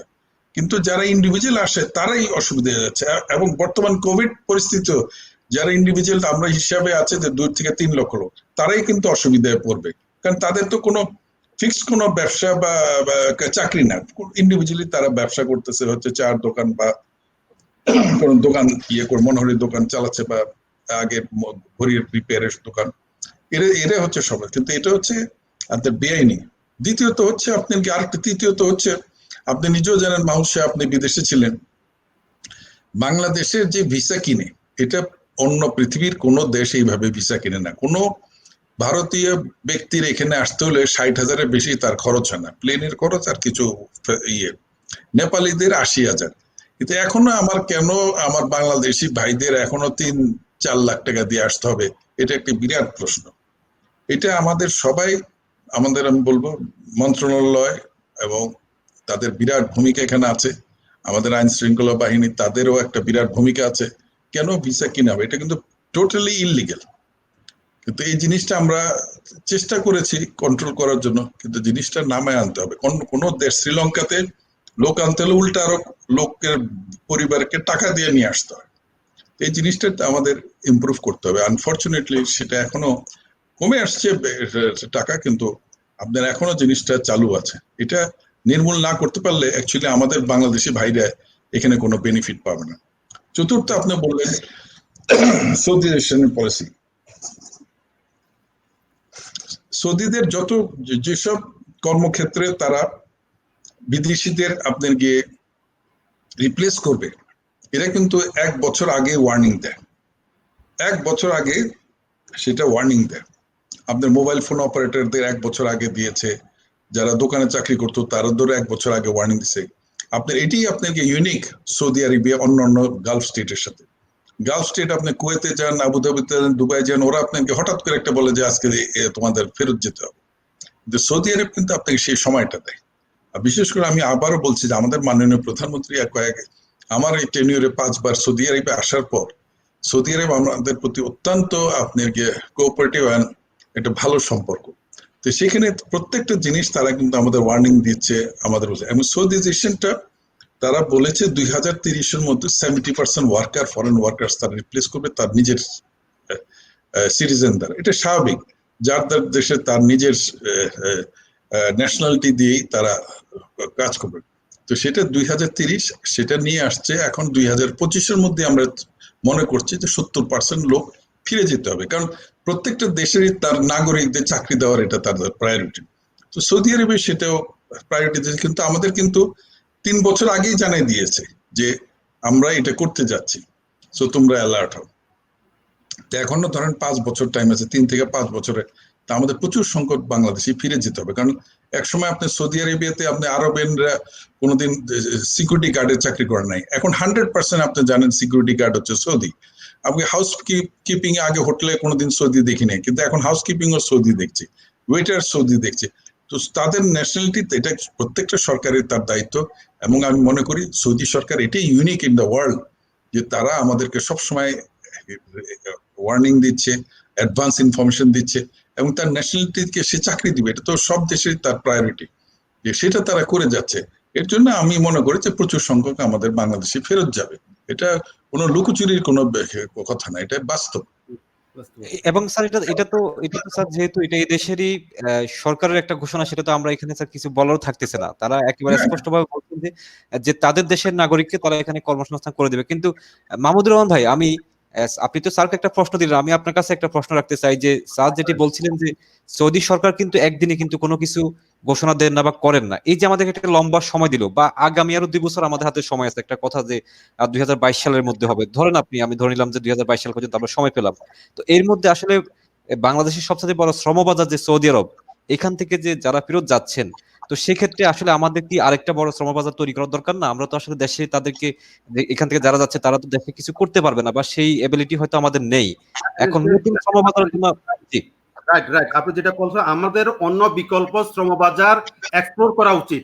এটা মান্যবর রাষ্ট্রদূত উনি চেষ্টা করতেছেন, আমি সোফার আমি জানি উনি সৌদি আরব ছাড়াও বাইরে উনি চেষ্টা করছেন শ্রমবাজার তৈরি করতে, কিন্তু দুঃখের সাথে বলতে হয় উনি প্রয়োজনীয় সহযোগিতা পাচ্ছেন না, আমি যত সোফার। তো আমি যে কথাটা বলছেন, হ্যাঁ, তারপরেও Saudi Arab will remain our big market. এটা যতদিন বাংলাদেশ থাকবে, সৌদি আরব থাকবে, যতই সৌদিজেশনের কারণে যতই কমুক না কেন, তারপরও বাংলাদেশের চাহিদা থাকবে। আমি মাননীয় রাষ্ট্রদূতের কথা একটা বিষয়ে ওনার দৃষ্টি আকর্ষণ করতে চাই, সেটা হচ্ছে আইএলওর ঘোষণা অনুযায়ী কোন পৃথিবীতে যদি কোনো প্যান্ডামিক সিচুয়েশন বা ইমার্জেন্সি অবস্থা দেখা দেয়, সেক্ষেত্রে এক্সপেক্টেড ওয়ার্কারের নিরাপত্তা বিধান করা, তাদেরকে সহযোগিতা করা, তাদেরকে নিরাপত্তা বিধান করা, এটা সংশ্লিষ্ট রিসিভিং কান্ট্রির দায়িত্ব। এটা কতটুকু সৌদি সরকার পালন করে? আমরা জানি যে এসব ব্যাপারে অনেক কিছুই তাদের নিজস্ব আইন কানুনে তারা চলে, হইতে পারে, আমি জানি না মাননীয় রাষ্ট্রপতির কাছে এই ব্যাপারে কি আছে। আরেকটা জিনিস যেটা বলতে চাচ্ছি, আপনি যতদিন সৌদি আরবে অ্যাম্বাসেডর আছেন, এটা অন্য কেউ পারবে না। এটা একমাত্র আপনার পক্ষে সম্ভব। বাংলাদেশকে যে ইমেজ সৌদি আরবে বা মিডল ইস্টে, গালফে, বিশেষ করে জিসিসি কান্ট্রিজ যে 6টা দেশ আছে, যে এখানে এটা একটা মাজরা কালচার, এটা একটা লেবার কালচার, তারপরে এটা একটা বলদিয়া কালচার, এখান থেকে বের করে আসার আপনি কোনো উদ্যোগ নিচ্ছেন কিনা? কারণ এই যে সবচেয়ে মিডল ইস্টে যে 6টা দেশ আছে, বাঙালিরাই সবচেয়ে বেশি অড কাজ করে, বাংলাদেশিরাই বেশি সবচেয়ে পরিশ্রমের কাজ করে, অথচ বেতন কম পায়। বাংলাদেশেরাই বেশি মেষ চড়ায়, ভেড়া চড়ায়, অন্য কোনো দেশের লোকেরা এই কাজ, এত কঠিন কাজ, এত জটিল কাজ এবং এত অল্প বেতনে কাজ করে না। এই ব্যাপারে আপনি কোনো উদ্যোগ নিচ্ছেন কিনা? দরকার হলে আমাদের অবস্থা এমন যে আমরা এখন না খাই মারা যান ইনশাল্লাহ, আমাদের ইকোনমি ইনশাল্লাহ যথেষ্ট ভালো আছে, আমরা সৌদিকে বা মিডল ইস্টের অন্য দেশকে নো বলতে পারি কিনা যে না আমরা লোক দিব না। কারণ ওরা যখন এক কথার বলতে পারে যে না আমরা লোক নিব না, লোক নিব, আমরা বলতে পারি যে আমরা তোমাদেরকে লোক দিব না। এই অবস্থায় কি আমরা আছি কিনা? এটা মাননীয় রাষ্ট্রপতি, আপনার দীর্ঘ অভিজ্ঞতা, আপনি বলতে পারেন, সেটা বললে আমাদের কতটুকু লাভ হবে এবং কতটুকু ক্ষতি হবে। আমার নিজস্ব বিবেচনা আমি মনে করি, সাহস করে যদি আমরা বলতে পারি যে তোমাদেরকে এই বেতনে আমরা লোক দিব না, তাহলে আমার মনে হয় যেটার প্রতি দীর্ঘদিন থেকে আমাদের লোকদের দাবি, সেটা হচ্ছে আমরা কোয়ালিটির দিকে যেতে হবে, কোয়ান্টিটির দিকে আমরা আর দিচ্ছে। 70 দশকে, 80 দশকে, এমনকি 90 দশকেও আমাদের বেশি চিন্তা ছিল বেশি বেশি লোক মিডল ইস্টে পাঠানো, এবং সেটার থেকে আমাদেরকে মনে হয় এখন বেড়ে আসতে হবে। আমরা 5 লক্ষ লোক না পাঠাইয়া আমরা 5000 লোক পাঠাইয়া যদি সেম কারেন্সি আমরা অর্জন করতে পারি, তাহলে কেন আমরা এত লোক পাঠাই সেখানে এই লোকগুলোকে বিপদের মধ্যে ঠেলে দেওয়া, এবং এই লোকগুলোকে ওখানে গিয়ে যে শুধু টাকা, তারা নিজের জীবনের বিনিময়ে, তারা নিজের ঘামের বিনিময়ে, তারা রক্তের বিনিময়ে টাকা পাঠায় ঠিকই, যেভাবে হোক তারা টাকা পাঠায়, কিন্তু তাদের জীবনটা শেষ হয়ে যাচ্ছে, তাদের যৌবন শেষ হয়ে যাচ্ছে, তারা দেশে এসে অকাজা হয়ে যাচ্ছে। সুতরাং এই বিষয়গুলো, এই সুদূর প্রসারী, এই ব্যাপারে মাননীয় রাষ্ট্রপতি নিশ্চয়ই আপনি একমাত্র উদ্যোগ নিতে পারেন, সরকারকে আপনি এইভাবে গাইড করতে পারেন যে আমাদের এখন we are not in a position যে যেভাবে হোক আমাদেরকে লোক পাঠাইতে হবে, যেন তেন করে হলো, যেমন লোক হইলো আমরা লোক পাঠাইতে হবে, এই অবস্থায় মনে হয় আমরা আর নাই। এটা একটা খুব কমপ্লেক্স প্রশ্ন, অনেকগুলো প্রশ্ন করেছেন, বাট ভেরি ইম্পর্টেন্ট পয়েন্টস।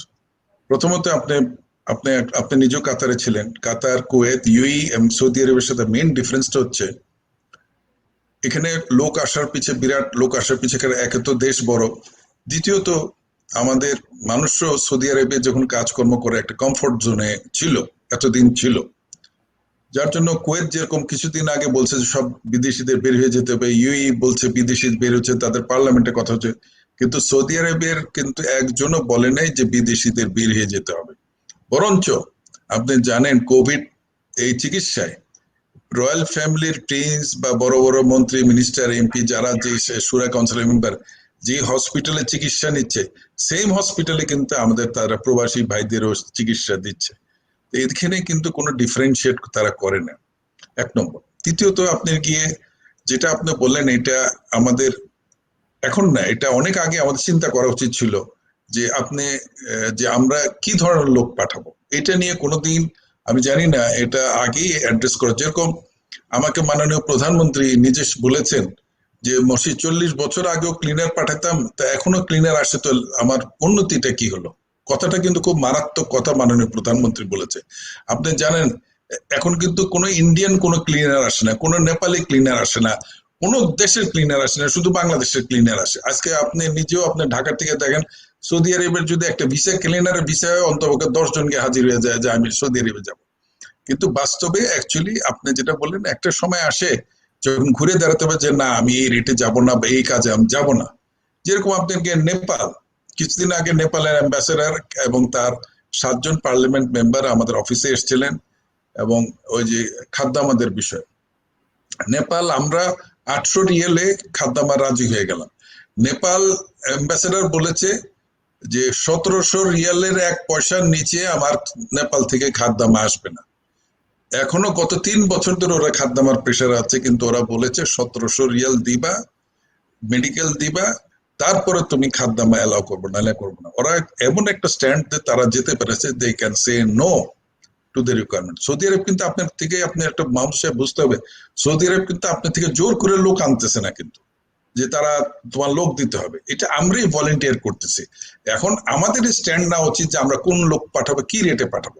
নেপালের অ্যাম্বাসেডর এবং তাদের মন্ত্রী মহোদয় যে কথাটা বললেন, যেরকম আমি তারা জিজ্ঞেস করলাম যে তুমি নার্স পাঠাও না কেন তোমরা, কারণ আমরা নার্স পাঠাতে গত চেষ্টা করেছি, আমি 10,000 নার্সের অর্ডার পেয়েছিলাম 2 বছর আগে সৌদি আরব থেকে।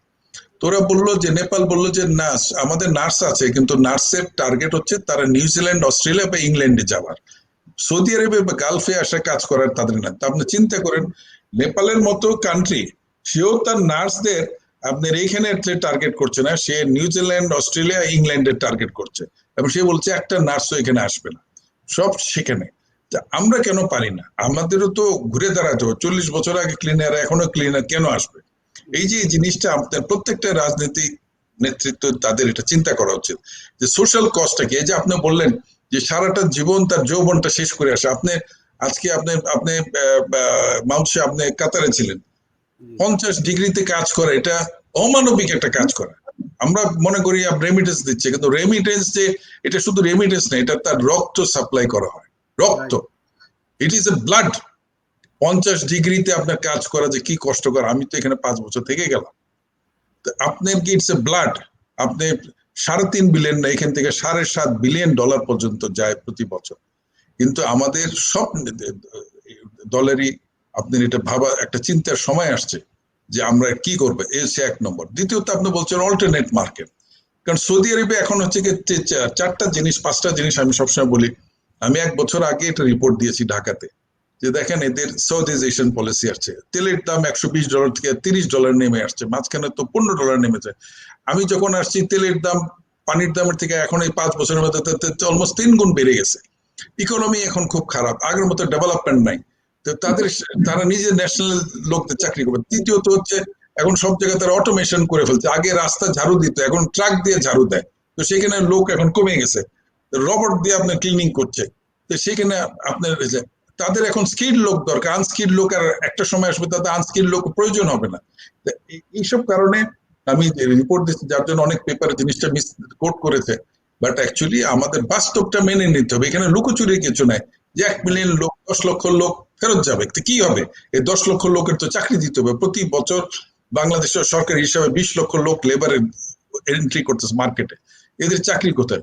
সেটা আমি 2.5 বছর আগে সৌদি বাংলাদেশ সরকারকে, আমাদের মন্ত্রণালয়কে এবং অন্যান্য মন্ত্রণালয়কে বলেছি যে we have to look for alternate market. সেখানে আমার কাছে সাজেশন চেয়েছে, আমি সাজেশনও দিয়েছি অল্টারনেট মার্কেট খুব আফ্রিকা। কারণ আমি সুদান, জিবুতি দেখতাম, সেখানে সুদানের তারা 10 লক্ষ কৃষক ওখানে কাজ করতে পারবে। আরো আফ্রিকার কান্ট্রি আমি হিসাব দিয়েছি 40 লক্ষ লোক সেখানে চাকরি করতে পারবে।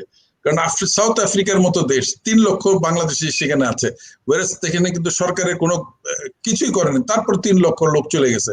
আমরা যদি আফ্রিকাতে প্ল্যাটফর্ম করে দিই, সেখানে ইজিলি আপনি গিয়ে আপনি 40 লক্ষ লোক আপনার রোজগার করতে পারবে। আমি জেদ্দার থেকে আমি সুদানে নিয়ে গেছিলাম কয়েকটা ব্যবসায়ীকে, তারা অলরেডি ফ্যাক্টরি করেছে, তারা ওখানে 1000 শ্রমিক তার দরকার, আমাকে প্রায় করতো যে স্যার আমাদের ভিসার ব্যবস্থা করে দেন। এই যে জিনিসগুলো অল্টারনেট মার্কেট খুঁজতে হবে, এর বসে থাকলে হবে না। আপনার যে মার্কেট, আপনার মাহমুদ সাহেব, আপনি কাতার বলেন, কুয়েত বলেন, আপ টু একটা পর্যায়ে ছিল গভর্নমেন্ট টু গভর্নমেন্ট অর্ডার গুলো যেত। আর এখন যে লোকগুলো আসতেছে আপনি বেশিরভাগ আপনি জানেন যে ম্যান পাওয়ার লোকরা এখান থেকে অর্ডার আনতেছে, ওখানে গিয়ে দৌড়ে মার্কেট করতেছে না।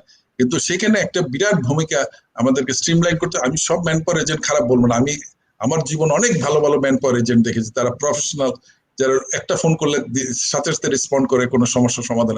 কারণ এখানে সমস্যা হবে, it's you are dealing with human, মানুষটাই কাজ করছেন, এখানে অনেক প্রবলেম থাকে। কিন্তু আমি অনেক ভালো ম্যান পাওয়ার। অ্যাকচুয়ালি হয়েছে কি, আপনার এটা আমাদের সবাই মিলে বসে এই জিনিসটা চিন্তা করতে হবে, এই লোকগুলো কোথায় যাবে। এটা একটা ইনডেপথ একটা রিসার্চ করা উচিত। আমি 2.5 বছর ধরে আমি সরকারকে বলে আসতেছি, আশা করি আমাদের পররাষ্ট্রমন্ত্রী ইদানিং খুব সিরিয়াসলি এটা টেক আপ করেছে।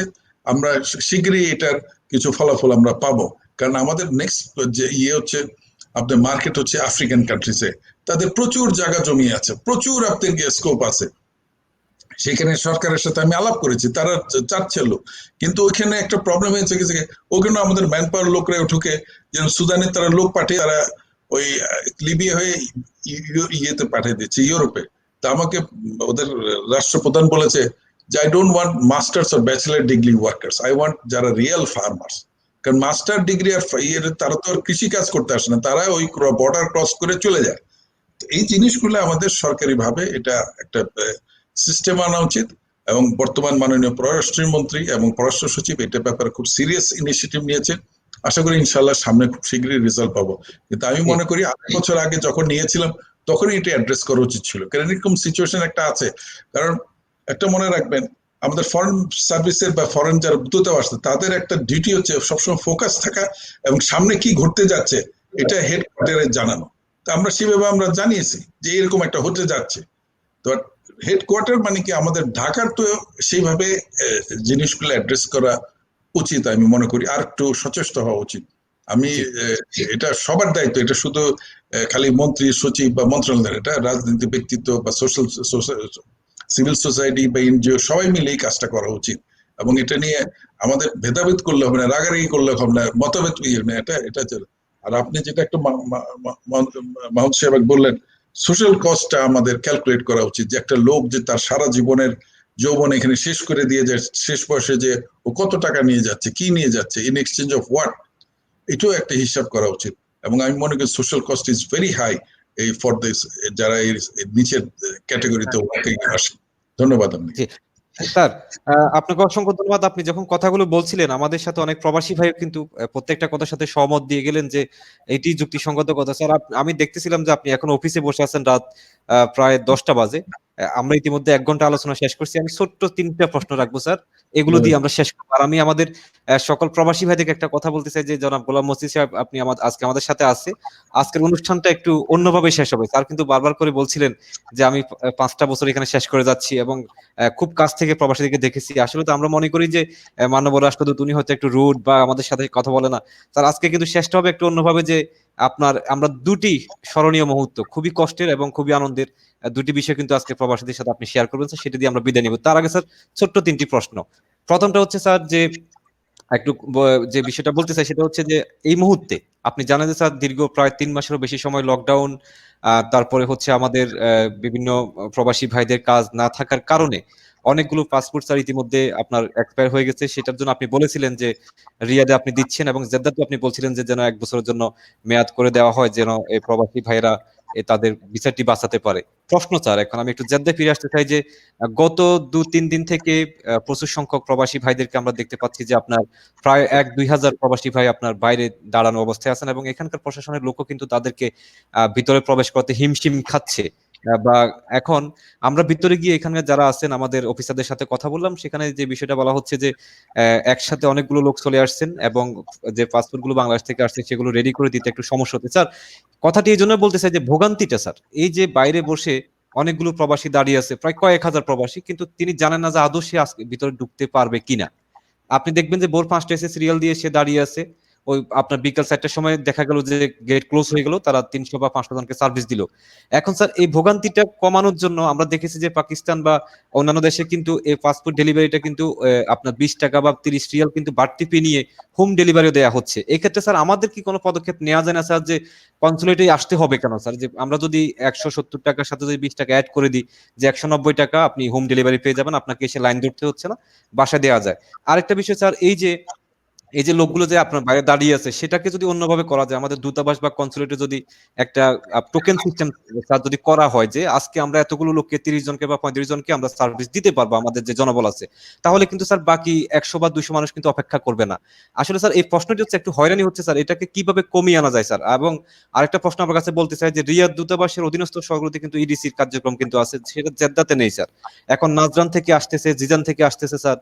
তো যদি আজকে কয়েকটা অফিস থাকতো বা কাউকে যদি দায়িত্বটা দেওয়া যেত, তাহলে কিন্তু এই কাজটা কিন্তু ভাগ হয়ে যেত স্যার। এই বিষয়টি যদি আপনি একটু আপনার দৃষ্টিতে স্যার আমি রাখলাম, যে আপনি এটাকে কিভাবে দেখবেন, যে আমাদের প্রবাসী ভাইরা এই রোদের মধ্যে স্যার, আপনি তো জানেন বর্তমানে সৌদি আরবের টেম্পারেচার কেমন, অনেক কষ্ট করতেছে স্যার, একটা পানি পাচ্ছে না, আশেপাশে বাখালা নেই, দোকান নেই। জি স্যার। আপনাকে ধন্যবাদ। এটা আসলে আমি নিজেও প্রবাসী ছিলাম। আমি লন্ডনে যখন ছিলাম, ওখানে গরম না, ওখানে শীত। আমরা যখন পাসপোর্ট যেতাম, আমাদেরকে দূতাবাসের বাইরে দাঁড়ায় থাকতে হতো, বরফ পড়ছে, বাইরে দাঁড়ায় থাকতো। আর ভাগ্যবান হতো যে দরজার ফাঁকে একটু গরম হাওয়া আসতো, ওই দরজার সামনে কে যেতে হবে, এবং নিচে কিন্তু বাইরের থেকে আমাদের দিত। ভিতরে যারা হিটিং এ বসে থাকতো, আর বাইরে যারা আমরা বরফের মধ্যে ছিলাম, ভিতরের লোকরা কিন্তু সেটা আজ আজ করে পারতো, কিন্তু তারা কিন্তু কোনো আপনার আর কি রিয়েল কোনো অ্যাড্রেস করেন। আমি জানি না এখন সেটা চেঞ্জ হয়েছে কিনা সৌদি আরব, লন্ডনের দূতাবাস, কারণ সেখানে কিন্তু আমাদের এই -ডিগ্রিতে আপনি গিয়ে ঘন্টার পর ঘন্টা দাঁড়ায় থাকতে হতো, কি অসহনীয়। তা আমি যখন এখানে প্রথম আসি 2015 সনে, তখন এমআরপি রেজিস্ট্রেশন চলছে। মাননীয় প্রধানমন্ত্রী আমাকে, আমি এর আগেও কয়েকবার বলেছি, মাননীয় প্রধানমন্ত্রী বেশ আসার আগে কয়েকটা ব্রিফিং দিয়েছিল। এখানে একটা ব্রিফিং এ ওনার ছিল যে মসজিদ সাধারণ মানুষের দিকে খেয়াল রাখবা। খুব কথাটা কিন্তু খুব ডেপথ, যে সাধারণ মানুষের দিকে খেয়াল রাখবা। আমি যখন আসি তখন দেখলাম আমাদের এমআরপি রেজিস্ট্রেশন 50 ডিগ্রির মধ্যে লাইনে 3-4 ঘন্টা মানুষ দাঁড়ায় আছে। সেখানে যে আপনি বিশ্বাস করবেন না, মানে ওখানে 5 মিনিট আমার মতো লোক দাঁড়াইতে পারলো না, আর এখানে ঘন্টার পর ঘন্টা পাসপোর্টের জন্য রেজিস্ট্রেট এমআরপির জন্য দাঁড়িয়েছে। আমি আমার আসার মাসখানিক মধ্যে বোধহয় আমি ঢাকায় যে আমি মন্ত্রীর থেকে টাকা নিয়ে আসি, কি উপরে শেড করার জন্য। আমি শেড করেছি, আপনার জেদ্দা কনসুলেটের যে শেডটা, সেটা কিন্তু ওই টাকা দিয়ে আপনার করা। আগে কিন্তু শেডটা ছিল না। তারপরে যে ফ্যান গুলা, যে পানি দেওয়ার যে ফ্যান, সেটাও কিন্তু আমার আল্লাহর রহমতে, আমার আল্লাহর কাছে অশেষ মেহেরবান যে আমার বলতে হয়, খন্দকার মোশাররফ সাহেব তখন মন্ত্রী ছিলেন। তো উনি যখন আমাকে বললেন, কারণ আমি মাননীয় প্রধানমন্ত্রীর কাছে যখন গেলাম, উনি মাননীয় প্রধানমন্ত্রী আমাকে খন্দকার মোশাররফ সাহেবের কাছে বললেন যে মসির যা যা দরকার আপনি দিয়ে দেন। আমি কিন্তু রিয়াদে শেড বানিয়েছি, এয়ার কন্ডিশন বানিয়েছি, ইভেন চেয়ার ছিল না। এই যে 4-5 ঘন্টা মানুষের দাঁড়ায় থাকতো, একটা চেয়ার ছিল না। সেই চেয়ার কেনা হয়েছে আপনার কনসুলেটের চেয়ার, শেড, পানির যে স্প্রিংকলার, এয়ার কন্ডিশনিং, সব আমি কিন্তু আল্লাহর রহমতে আমার মাননীয় প্রধানমন্ত্রীর নির্দেশে আমি কিন্তু এগুলা স্থাপন করেছি। সেম আপনার গিয়ে, কারণ আমি ওই যে আপনি মাহমুদ শাহ আপনি কাতারে ছিলেন, ওখানে কাতারে কিন্তু একই অবস্থা, যার জন্য ওখানকার অ্যাম্বাসেডারের সাথে আমার কিন্তু অনেক বাক বিতণ্ডা হয়েছে। তখন যে অ্যাম্বাসেডার ছিল, সে 50 ডিগ্রির মধ্যে আমাদের বাংলাদেশিদের গেটের বাইরে রাখতো, আর ভিতর থেকে ইলেকট্রনিক ডোর করতো, কন্ট্রোল করতো। তো আমি অ্যাম্বাসেডার সাহেবকে গিয়ে বললাম যে আপনি ইলেকট্রনিক ডোর ভিতরে কন্ট্রোল করেন, লোকগুলো তো বাইরে দাঁড়াইছো। বললো যে না মুশিব ভাই, তারা ঝামেলা করে। আরে ঝামেলা কি, এটা তাদের দূতাবাস, ঝামেলার কি আছে, দুইটা কথা শুনবে, তাতে কি আছে। আপনি তো এসির মধ্যে থাকেন, ওরা তো 50 ডিগ্রিতে কাজ করে আসছে, একটু ভিতরে ঢুকতে দেন। আমি আসার পর প্রথমেই আমার এটা নজরে পড়ছে, আমার নিজের অভিজ্ঞতা থেকে। আপনি জানেন, আপনি রিয়াদ দূতাবাসে আপনি গিয়ে, আমি যেটা শেড করেছি শেড ছিল না, এখানে 1000 লোক বসতে পারে, এবং সেখানে এয়ার কন্ডিশন, 24 ডিগ্রি গরমের দিনে আপনার এসি চলবে। আপনার সে 1000 লোক বসে, আপনার 1000 থেকে 1200 লোক বসে তার সার্ভিস নিতে পারবে। আসলে হয় কি, মানুষ কিন্তু দেখছে, এই যে আপনি জিনিসটা আপনার চোখে পড়তেছে, তারা কষ্ট করতেছে। আমি জানি না, কিছু লোক বোধহয় মানুষের কষ্ট দিয়ে বোধহয় সুখ পায়, নাহলে এটা অমানবিক। এই যে আপনি যে বললেন যে ঘন্টার পর ঘন্টা কেন দাঁড়ায় থাকি, তা আমরা সেটা রিয়াদে সেটা করেছি, এবং সেটা ডিজাইনও কিন্তু ছিল না বিল্ডিংটা। আমি মাননীয় প্রধানমন্ত্রী বলার পর, একটা আমাদের সৌভাগ্য যে একটা এরকম একটা মাননীয়, উনি বলেছে যা তোমার করার দরকার তুমি করে নাও, you just do it. Design এগুলো বাদ দাও, তুমি যা যা করণীয় সাধারণ মানুষের কিন্তু করে নাও।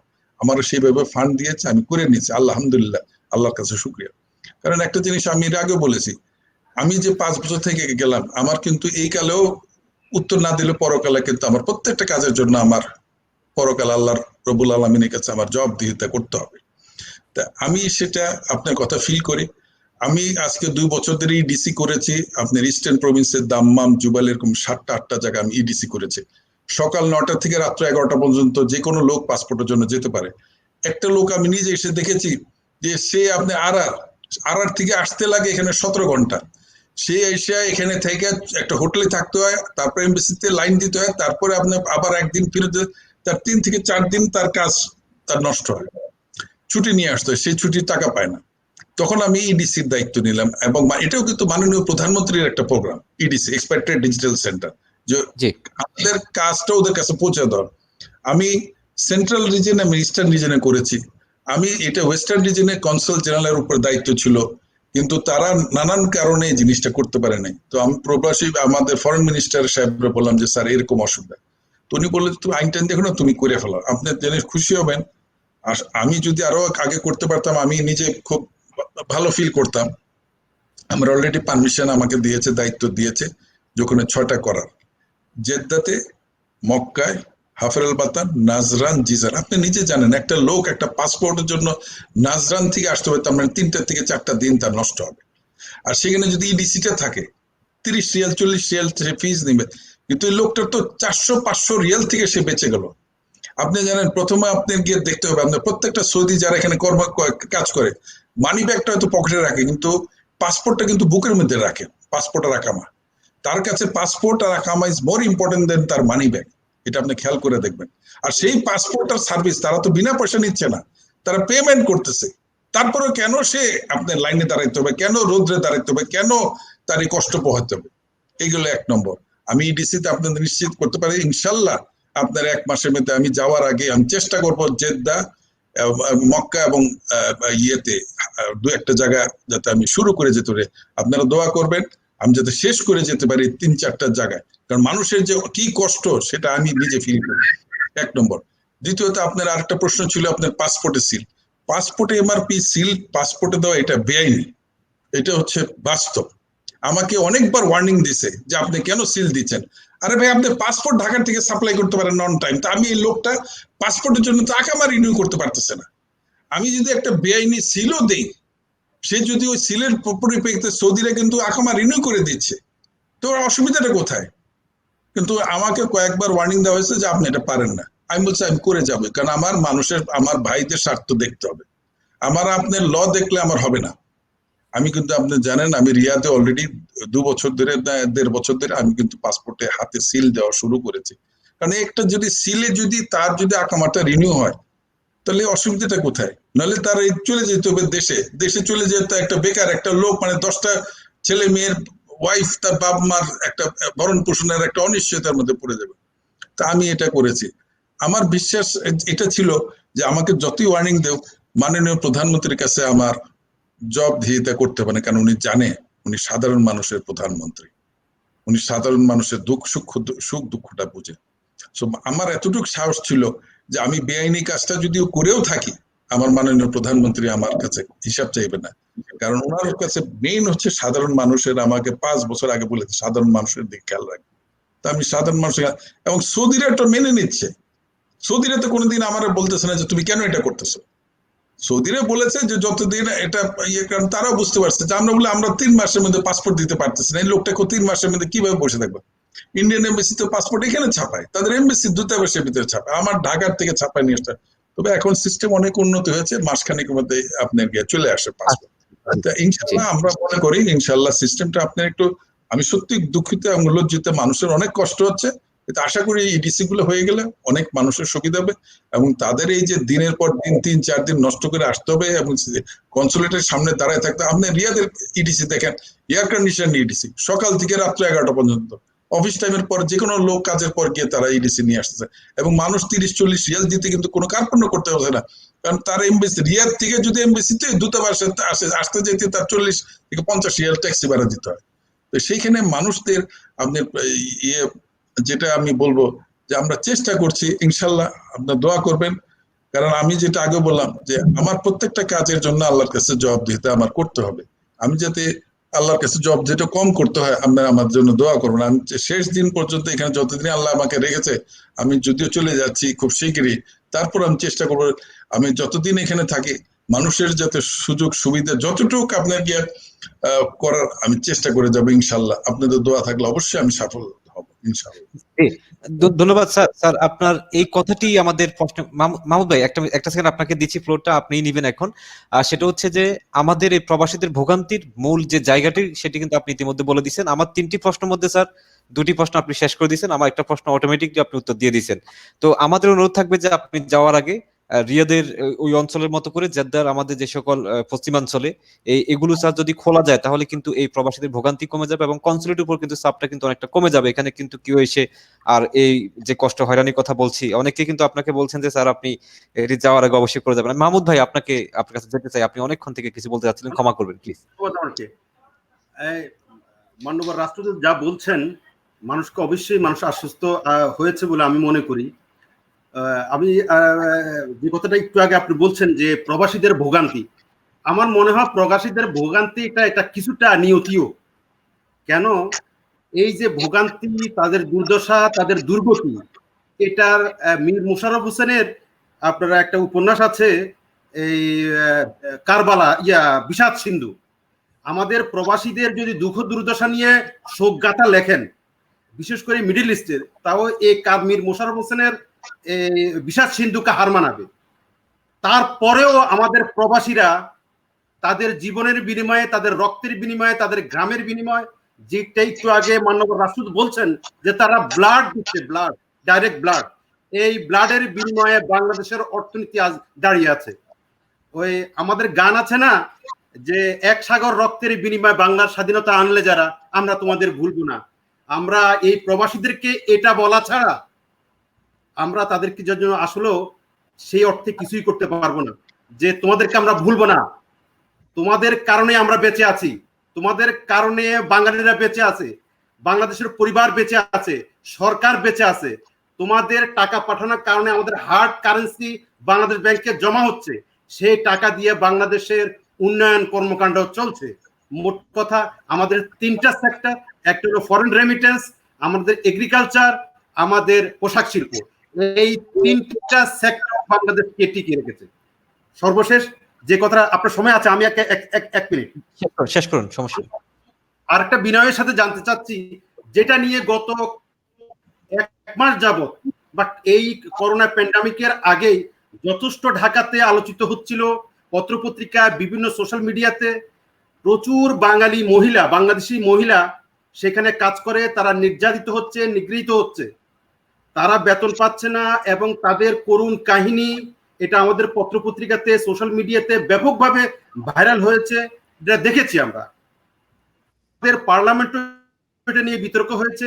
আমি যেই দল বিলং করি, জাতীয় পার্টি, আমার জাতীয় পার্টির নেতারাও অত্যন্ত সোচ্চার ছিলেন যে কোনোভাবেই আমাদের ইজ্জতের বিনিময়ে আমাদের এই ফরেন কারেন্সির দরকার নাই।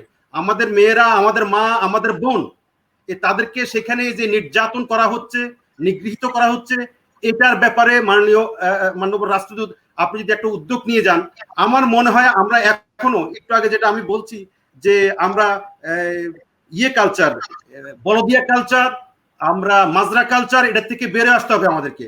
ঠিক তেমনি এই খাদ্দামা কালচার থেকে আমাদেরকে কত টাকা আমরা ওখানে বেতন পাই, আর যদি পাঠাইতে হয় তাদেরকে খাদ্দামাতে, আমি দেখেছি অন্য যে ফিলিপিন থেকে, তারপরে থাইল্যান্ড থেকে, তারপরে আপনার এই যে আরো কোন কোন দেশ থেকে ওখানে ডোমেস্টিক এইড সম্মানের সাথে নেনই বলে, আর আমাদের লোকগুলোকে শুধু খাদ্দামা। এবং এটা আমাদের জন্য, প্রবাসী আমাদের ভাইদের জন্য অত্যন্ত লজ্জার, অত্যন্ত ঘৃণা এবং জাতীয় লজ্জা এটা। এই ব্যাপারে আমার মনে হয় রাষ্ট্রীয়ভাবে মাননীয় রাষ্ট্রদূত আপনি তো আরো আছেন কিছুদিন, সরকার আপনার উপর সন্তুষ্ট, এবং ওখানে প্রবাসী এক্সপেক্টেড বাংলাদেশি যারা আছে তারাও আপনার উপর সন্তুষ্ট। আপনি যদি এই ব্যাপারে কনক্রিট কোনো সাজেশন সরকারকে দেন, তাহলে আমার মনে হয় বাঙালিদের, এসব বাঙালি মেয়েদের, তারা আর কিছু না হোক তারা খুশি হবে যে তাদের কথা কেউ বলেছে।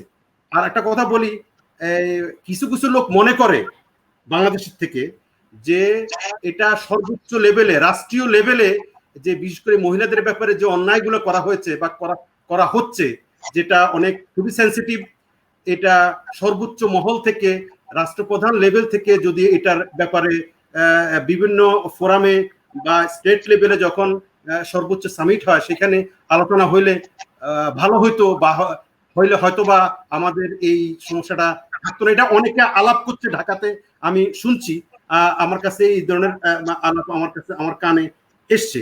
এই ব্যাপারে আপনার কোনো বক্তব্য বা আপনার কোনো কথা আছে কিনা মাননীয় বিনয়ের সাথে? মাননীয় রাষ্ট্রপতি, আমি খাদ্যমাটার এগ্রিমেন্টটা আমি আসার আগে সাইন হয় ঢাকায়, আমি ব্যক্তিগতভাবে এটার ব্যাপারে আমি প্রতিবাদ করেছিলাম মন্ত্রণালয়কে। সেদিন মন্ত্রণালয় আমাকে বলেছে অ্যাম্বাসেডারের ডিউটি হচ্ছে এক্সিকিউশন, গভর্নমেন্টের পলিসি হচ্ছে পলিসি করার, আর আপনার ডিউটি হচ্ছে এক্সিকিউশন। অ্যাকচুয়ালি আপনারা একটা সাইড আপনারা দেখেন, আমার এখানে এখন খাদ্যামা আছে 2,53,000-এর মতো, 2,53,000, ফিরে গেছে 17,000, লেস দেন 5% বা 5-6% ফেরত গেছে। 94% কিন্তু এখানে কাজ করছে, 94%। কিন্তু হ্যাঁ, 17,000-ই আপনার যেই চিল্লাচিল্লি করছে, এই যে 2,53,000 যেখানে চাকরিতে ভালোভাবে আছে, তাদের অবস্থা খারাপ করে দেয়, আমাদের অবস্থা জীবন। তো এখন আপনার যখন পার্লামেন্টে আপনাদের পার্টির, জাতীয় পার্টির আপনাদের যখন এটা বন্ধ করার কথা বলতেছিল, এক এমপি আমাকে ফোন করেছিল যে মসি, এই পরকালে তোমার তো হিসাব দিতে হবে। তা আমি বললাম পরকালে আমার হিসাব আমি ইনশাল্লাহ আল্লাহর কাছে আমি মাপ চাবো, হিসাব তো আর আমার এটার উত্তর নাই, কারণ আমি নিজে এটার বিরুদ্ধে ছিলাম। তবে একটা জিনিস আপনি খালি করেন, আজকে বন্ধ করে দিতে বলে সৌদি সরকার কিন্তু আমাদের জোর করে লোকগুলোকে আনছে না, আমরাই স্বেচ্ছায় তাদেরকে এটা দিয়েছি। তো এখন আপনি বন্ধ করে দিলে আপনি 2,53,000 কিন্তু আপনার চাকরি দিতে হবে। তখন সেই ভদ্র আমাদের সংসদ সদস্য বলেন যে আমি একটা লোকের চাকরি দিতে পারবো না, আর তুমি বলতেছো 2,53,000 লোকের চাকরি দেওয়ার। তো এখানে হচ্ছে কি, সবচেয়ে বড় কথা আপনার জিনিসটা বুঝতে হবে, এখানে কিন্তু ভালো অবস্থা আছে, আমি বলবো না যে এটা খুবই ভালো তা না, তবে এখানে সবচেয়ে বড় অসুবিধা হচ্ছে আপনার খাদ্যামার যে নির্যাতন। আমি তো 80% দেখছি খাদ্যামা কোনো ট্রেনিং ওরিয়েন্টেশন ছাড়া এখানে পাঠিয়ে দিচ্ছে। প্রচুর সংখ্যক মহিলা দেখেছি গ্রাম থেকে নিয়ে, ওরা ঢাকা শহর জীবনে দেখে নাই, আপনার গিয়ে পাঠিয়ে দিয়েছে আপনার গিয়ে রিয়াদের মতো শহরে।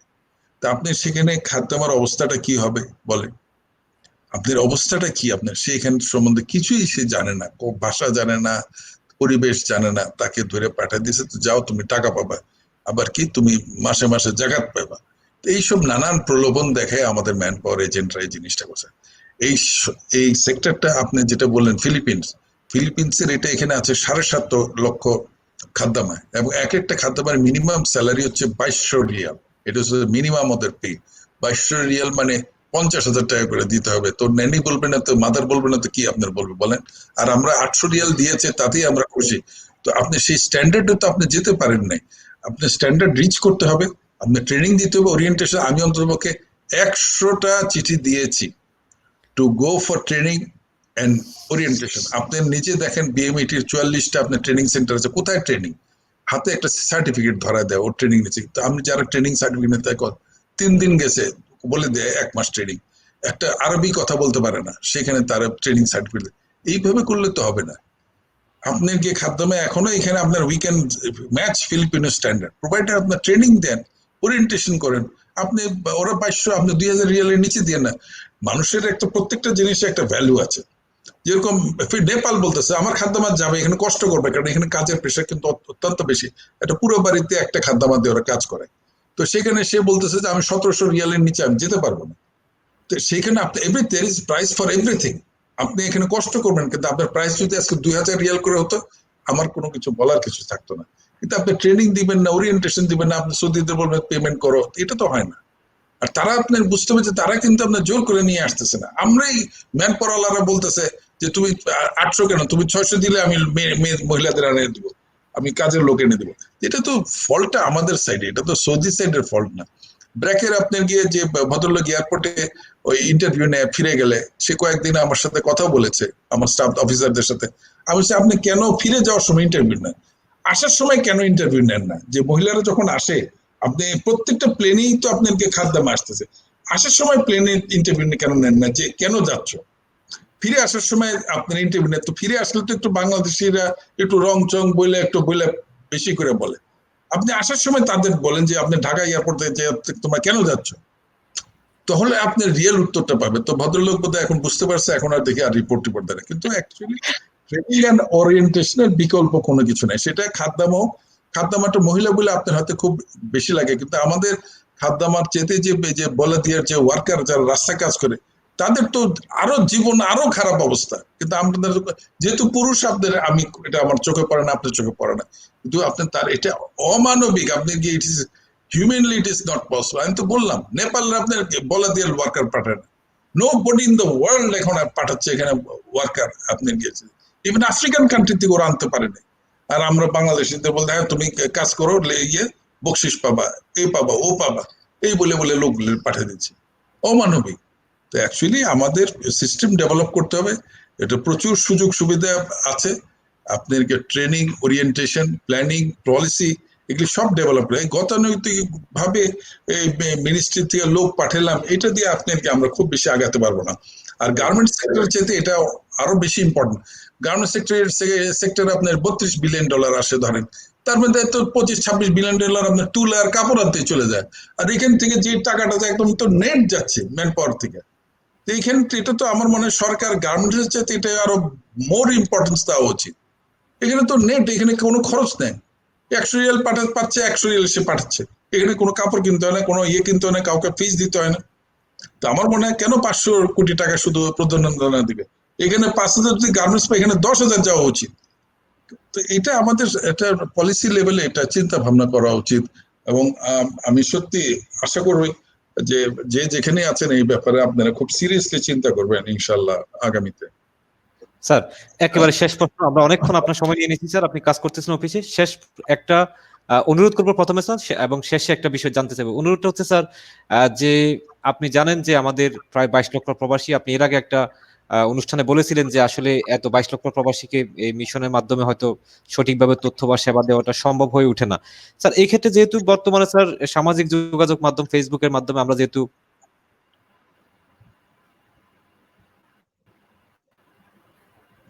ফ্রিজ হয়ে গেল,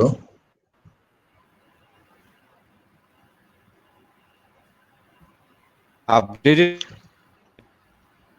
ক্ষমা করবেন স্যার, যে কথাটি বলছিলাম স্যার, প্রশ্নটা হচ্ছে যে যেহেতু ফোনের মাধ্যমে আমাদের প্রবাসী ভাইরা বারবার করে একটা কথা বলছেন যে ফোন করে আমরা ঠিকভাবে সেবা পাচ্ছি না, স্যার এটা কি হয় যে সপ্তাহে অন্তত একটা দিন যদি দূতাবাস বা ফেসবুকের পেজ থেকে যদি আমাদের একজন আইন সহায়তাকারী বা একজন কাউন্সিলর যদি প্রবাসীদের কথাগুলো একটু শুনতে আসেন স্যার সামাজিক যোগাযোগ মাধ্যমে, যে কেমন সমস্যা হচ্ছে, কি তারা জানতে চায়, এবং এই দেশের আইন সম্পর্কে যদি তাদেরকে একটা সচেতন করা যায় স্যার, এই বিষয়টি স্যার কোন একটা উদ্যোগ নেওয়া যায় কিনা এই বিষয়ে আপনি একটু বলবেন। এবং সর্বশেষ প্রশ্ন স্যার আপনার কাছে, বারবার করে একটা কথা বলছিলেন প্রবাসী ভাইয়েরা আমার মাধ্যমেই, যে আপনি পারবেন সেটি, প্রচুর সংখ্যক প্রবাসী ভাই এখানে অবৈধভাবে আছেন, কাগজপত্র নিয়ে আপনি জানেন স্যার, যে তারা বলছে যে আপনি যাওয়ার আগে, আমি আবার এর আগে একদিন স্যার আপনাকে প্রশ্নটি করেছিলাম, সেম প্রশ্নটা আজকে প্রবাসীদের সবচেয়ে বেশি প্রশ্ন এটি, যে যারা অবৈধভাবে আছেন তাদেরকে স্যার কিভাবে দেশে পাঠানো যায় স্যার, তারা এখান থেকে যেতে চায় স্যার, এদের জন্য কোনোভাবে কি কোনো একটা ব্যবস্থা করা যায় কিনা স্যার, এই প্রশ্নটি দিয়ে আমরা এরপরে শুধুমাত্র আমি যে কথাটি বলছিলাম যে স্যার আপনার থেকে দুটি গুরুত্বপূর্ণ বিষয় জানতে চাইবো, আপনার এই 5 বছর প্রবাস জীবনে কাটিয়ে যাচ্ছেন সেই বিষয়টা আমরা আসবো, এই দুটি বিষয় স্যার, এটি দিয়ে আমরা আজকের অনুষ্ঠানে আলোচনা শেষ করবো স্যার। প্রথম প্রশ্নটা ছিল আপনার, জি ধরতে পারি স্যার, প্রথম প্রশ্নটা কি ছিল? স্যার প্রথম প্রশ্ন হচ্ছে, এখন কি শুনছেন স্যার, আমাকে শুনছেন? এখন শুনছি, জি। প্রথম প্রশ্ন হচ্ছে, আমাদের প্রচুর সংখ্যক প্রবাসী ভাইদের অভিযোগ হচ্ছে যে দূতাবাস কনসুলেটে ফোন করলে আমরা ঠিকভাবে ফোনে তাদেরকে পাচ্ছি না। তো স্যার যেহেতু ফোনের একটা ব্যাপার হয়তো সেভাবে পাওয়া যায় না, আমরা গণমাধ্যম কর্মীদের একটা বিশ্লেষণ করে যে জিনিসটা বুঝলাম যে স্যার যদি এই আমাদের দূতাবাসের ফেসবুক পেজ থেকে বা কনসুলেটের ফেসবুক পেজ থেকে যদি কোনো এক সপ্তাহে একজন আইন সহায়তাকারী বা একজন কাউন্সিলর সাহেব যদি আসেন, প্রবাসীদের কনভারসেশনটা একটু শুনেন, কি সমস্যা হচ্ছে বা আইন সম্পর্কে যদি আমাদের দেশের নিয়ম কানুন সম্পর্কে একটু অবগত করেন, এতে করে কিন্তু কমিউনিকেশনটা স্যার ভালো হবে আমাদের দূতাবাস এবং কনসুলেটের সাথে, এটি ব্যবস্থা করা যায় কিনা স্যার? আজকাল আপনাকে আমি গত 3 মাসের লকডাউনে আমরা ডেইলি আপনার গিয়ে ওই জুমের মাধ্যমে আপনার অফিসারদের সাথে কথা বলেছি। আমি নিজেও এত জানতাম না যে এটা এত সহজ। আলহামদুলিল্লাহ আমাদের এই করোনাতে এগুলো শিখে গেছে। তা আপনি যে প্রশ্নটা করলেন এটা খুব সুন্দর প্রশ্ন। আমি এটা অবশ্যই এটা খুব সিরিয়াসলি আমি চিন্তা করব। এবং যাওয়ার আগে যদিও আমাদের এমবিসির ফেসবুক আছে, আমাদের প্রেস কাউন্সিলর একজন আছেন এবং আইন সহায়ক, আমি এটা ইনশাল্লাহ আপনি খুব আমি পয়েন্টটা লিখে নিলাম, এটা আমি করে যাব যাতে একজন আইন সহায়কারী বিশেষ করে লেবার রিলেটেড একজন যাতে আপনাদের সামনে আসে। কারণ এই জিনিসগুলো আপনি ক্লিয়ার করার জন্য কিন্তু আমি আপনি দেখেছেন বেশ কিছু আপনাদের লাইভ প্রোগ্রামে আমি গত 2 মাস এসেছি, আপনাদের অনেক প্রশ্ন থাকে, তা আমি জিনিসটা করে যাব। আমি ইনশাল্লাহ আমি আপনাদের কথা দিচ্ছি, আমি চেষ্টা করে যাব ডেফিনেটলি। আর দ্বিতীয়ত প্রশ্ন কি ছিল আরেকটা, যে যারা ফিরত যেতে চাচ্ছেন, জি, তো একেবারে শেষ প্রশ্ন, যাদের ডকুমেন্ট। এখন ফেরত যেতে চাচ্ছেন যেটা, আমরা তো বললাম যে রেজিস্ট্রেশন আমরা ওপেন রেখেছি। আমার ব্যক্তিগত ধারণা, আপনার মাহমুদ সাহেব ভালো বলতে পারবেন, ঢাকার থেকেই তো এখন আমরা যে এখান থেকে লোক যাবে ঢাকার থেকেই খুব একটা, আমি বলবো সিস্টেম আমাদের এনকারেজ করছে না। কারণ হঠাৎ করে লোক যদি চলে যায়, এখানে যার যার কাজ বা ব্যবসা বাণিজ্য আছে, আমি বিশ্বাস করি দেশে গিয়ে তাদের খুব একটা যে ভালো কিছু হবে তা না, হয়তো সাময়িকভাবে হয়তো ইয়ে হবে। আমরা আরেকটু চেষ্টা করে দেখি না যে সৌদি আরবে সবকিছু কন্ট্রোল হয় কিনা। আর যদিও আমাদের ধারণা ছিল যে 1-2 মাসের মধ্যে সিচুয়েশনটা ইমপ্রুভ করবে, কিন্তু দুর্ভাগ্য যে আমাদের সেরকম হয় না। তা আল্লাহর কাছে দোয়া চাই যাতে সিচুয়েশন ইমপ্রুভ করুক, এবং যারা যারা জেনুইন রিজনে যেতে চায়, আমরা তো আমাদের আমাদের আর কি, আমি ব্যক্তিগতভাবে আমি মনে করি যারা জেনুইন রিজনে যেতে চায় তাদের কোনো বাধা নেই যে বাংলাদেশে যাওয়া, শুধু একটু সিস্টেমে যেতে হবে। কারণ আমাদের আকাশপথ বন্ধ, আপনার এয়ারপোর্ট বন্ধ, আপনার এইখানের সিস্টেম বন্ধ। তা আমাদের সবসময় একটা স্পেশাল একটা অ্যারেঞ্জমেন্ট করে লোকগুলো পাঠাতে। হঠাৎ করে যদি আপনি বলেন যে 20,000 লোক বা 50,000 লোক যেতে চাচ্ছে, আমাদের সেই অ্যাবজর্ভ করার মতো তো সেরকম এটা আমাদের জন্য ডিফিকাল্ট। তবে যারা জেনুইন রিজনে দেশে ফিরে যেতে চান তারা অবশ্যই ফিরে যেতে হবে, একটু ধৈর্য ধরতে হবে। কারণ আকাশপথ সবকিছু বন্ধ। এখন আমরা এই স্পেশাল পারমিশন নিয়ে নিয়ে আপনাদেরকে ফ্লাইট গুলি চালু করেছি। ইনশাল্লাহ আমার মনে হয় যারা জেনুইন রিজনে না এখানে চাকরি নেয়, বিয়ে নেয়, তো তারা অবশ্যই আমাদের ফিরে যেতে পারবেন। এটা খুব একটা আমি মনে করি খুব একটা দুশ্চিন্তা, আর একটু ধৈর্য ধরতে হবে আর কি। কারণ এখানেও আপনাদেরকে করোনার বিষয়, বাংলাদেশেও করোনার বিষয়, তো এই জিনিসটা আমার একটু ধৈর্য ধরেন। আমরা ইনশাল্লাহ আপনাদের আশা করি ইনশাল্লাহ এই প্রবলেমটা আমরা সলভ করতে পারবো। ধন্যবাদ স্যার। মাহমুদ ভাই, আমরা অনুষ্ঠান একেবারে শেষ পর্যায়ে, স্যারের কাছে যদি আপনার অনেক তো প্রশ্ন ছিল, আপনি কিন্তু আজকে প্রবাসীদের সাথে বেশ কয়েকটি প্রশ্ন বের করে দিয়েছেন, আপনাকে অসংখ্য ধন্যবাদ। একেবারে শেষে যদি আপনি প্রবাসী বা স্যারের উদ্দেশ্যে কিছু যদি জিজ্ঞাসা থাকে আপনি সেটি করতে পারেন। আমি কথা দিয়েছিলাম যে আজকে প্রবাসী ভাইদেরকে দীর্ঘ 5 বছর আমাদের সাথে ছিলেন মাননীয় রাষ্ট্র জনাব গোলাম মসি সাহেব, অনেক অভিজ্ঞতা তার। আজকে দুই রকম অভিজ্ঞতার কথা শুনে শুনে শেষ করবো। আপনার শেষ প্রশ্নটা যদি কিছু বলার থাকে মাহমুদ ভাই। আমার একটা হলো, যেটা এক্সেলেন্সি সম্পর্কে আপনি বলছিলেন যে সৌদি প্রবাসী এক্সপেক্টেড বাংলাদেশি যারা সৌদি আরবে আছেন তাদের সৌভাগ্য যে গোলাম মুর্শির মতো একজন অ্যাম্বাসেডার, যিনি জনতার ambassador, he is not white colour ambassador. এটা আমার মনে হয় গত 5 বছরে সৌদি প্রবাসীরা বুঝতে পেরেছে। আর যে কথাটা আপনি বলতে চাচ্ছেন, আমি প্রবাসীদের উদ্দেশ্যে একটা কথা বলতে চাই। প্রবাসী ভাইরা, বন্ধুরা, আপনারা হতাশ হবেন না। যে কথাটা এক্সেলেন্সি বলছিলেন, আপনারা হতাশ হবেন না। আপনাদের জীবনে টাকা সবকিছু নয়, হয়তো নানা কারণে আপনারা ওখানে নির্যাতিত হচ্ছেন, নিপীড়িত হচ্ছেন, সেটা সিস্টেমের কারণে হোক, যেটা মানব রাষ্ট্রদূত অনেক কিছু বলছে। আমার দীর্ঘদিন আমাদের যে প্র্যাকটিস, চেষ্টা করে অনেক কিছু সবকিছু করা যাচ্ছে না। আপনারা হতাশ হবেন না, মনোবল হারাবেন না, যে কোনো অবস্থায় মনোবল রাখবেন। আর দেশ জাতি আপনাদেরকে, সত্যিকার অর্থে বলতেছি, দেশ এবং জাতি আপনাদেরকে শ্রদ্ধার সাথে মনে করে, শ্রদ্ধা আপনাদেরকে খুব স্মরণ করে, আপনাদেরকে স্যালুট করে। আমি ব্যক্তিগতভাবে এই প্রবাসী যোদ্ধা আপনাদেরকে স্যালুট করি, সামরিক কাজে স্যালুট করি। আসসালামু আলাইকুম। ধন্যবাদ মাহমুদ ভাই আপনাকে। স্যার, একেবারে শেষ প্রশ্নটা যেটি বলছিলাম যে দীর্ঘদিন আমাদের সাথে থেকে যাচ্ছেন, মাননীয় প্রধানমন্ত্রী আপনাকে আপনার প্রথম মেয়াদের পরে আবারও মেয়াদ বাড়িয়ে দিয়েছেন, এবং সর্বশেষ গত কয়েকদিন আগের একটি মেসেজ দেখলাম যে আপনাকে আরো 1 মাস আমাদের সাথে থাকার সুযোগ করে দিয়েছেন। আমরা কৃতজ্ঞ মাননীয় প্রধানমন্ত্রীর কাছে। এখন এই যে দীর্ঘদিনের একটা সময় সৌদি আরবের মতো একটা জায়গা থেকে আপনি যাচ্ছেন স্যার, প্রবাসীদের অনেক প্রোগ্রামে আপনি গিয়েছেন, অনেকের সাথে মিশেছেন, অনেক ক্যাম্পে গিয়েছেন, সাধারণ প্রবাসী দেখেছেন, ব্যবসায়ী দেখেছেন, বিভিন্ন অনুষ্ঠানে জয়েন করেছেন, অনেক স্মৃতি আপনার থাকতে পারে। আপনার যে কোনো দুটি, একটি হয়তোবা খুব আনন্দের হবে, একটি হয়তোবা দেখে খুব কষ্ট পেয়েছেন। আজকে আমরা আমাদের প্রবাসীদের সাথে এই বিষয়টা একটু শেয়ার করতেছি, আমার মনে হয় ভালো লাগবে, প্রবাসীরা শুনে আনন্দিত হবে। ধন্যবাদ স্যার। আপনাকে ধন্যবাদ। প্রথমে আমি আল্লাহর দরবারে শুকরিয়া জানাই যে এরকম আমার জন্য একটা সুযোগ করে দিয়েছেন সৌদি আরবের মতো একটা আমাদের সবচেয়ে হোলি প্লেস, মক্কা মদিনার মতো একটা দেশে।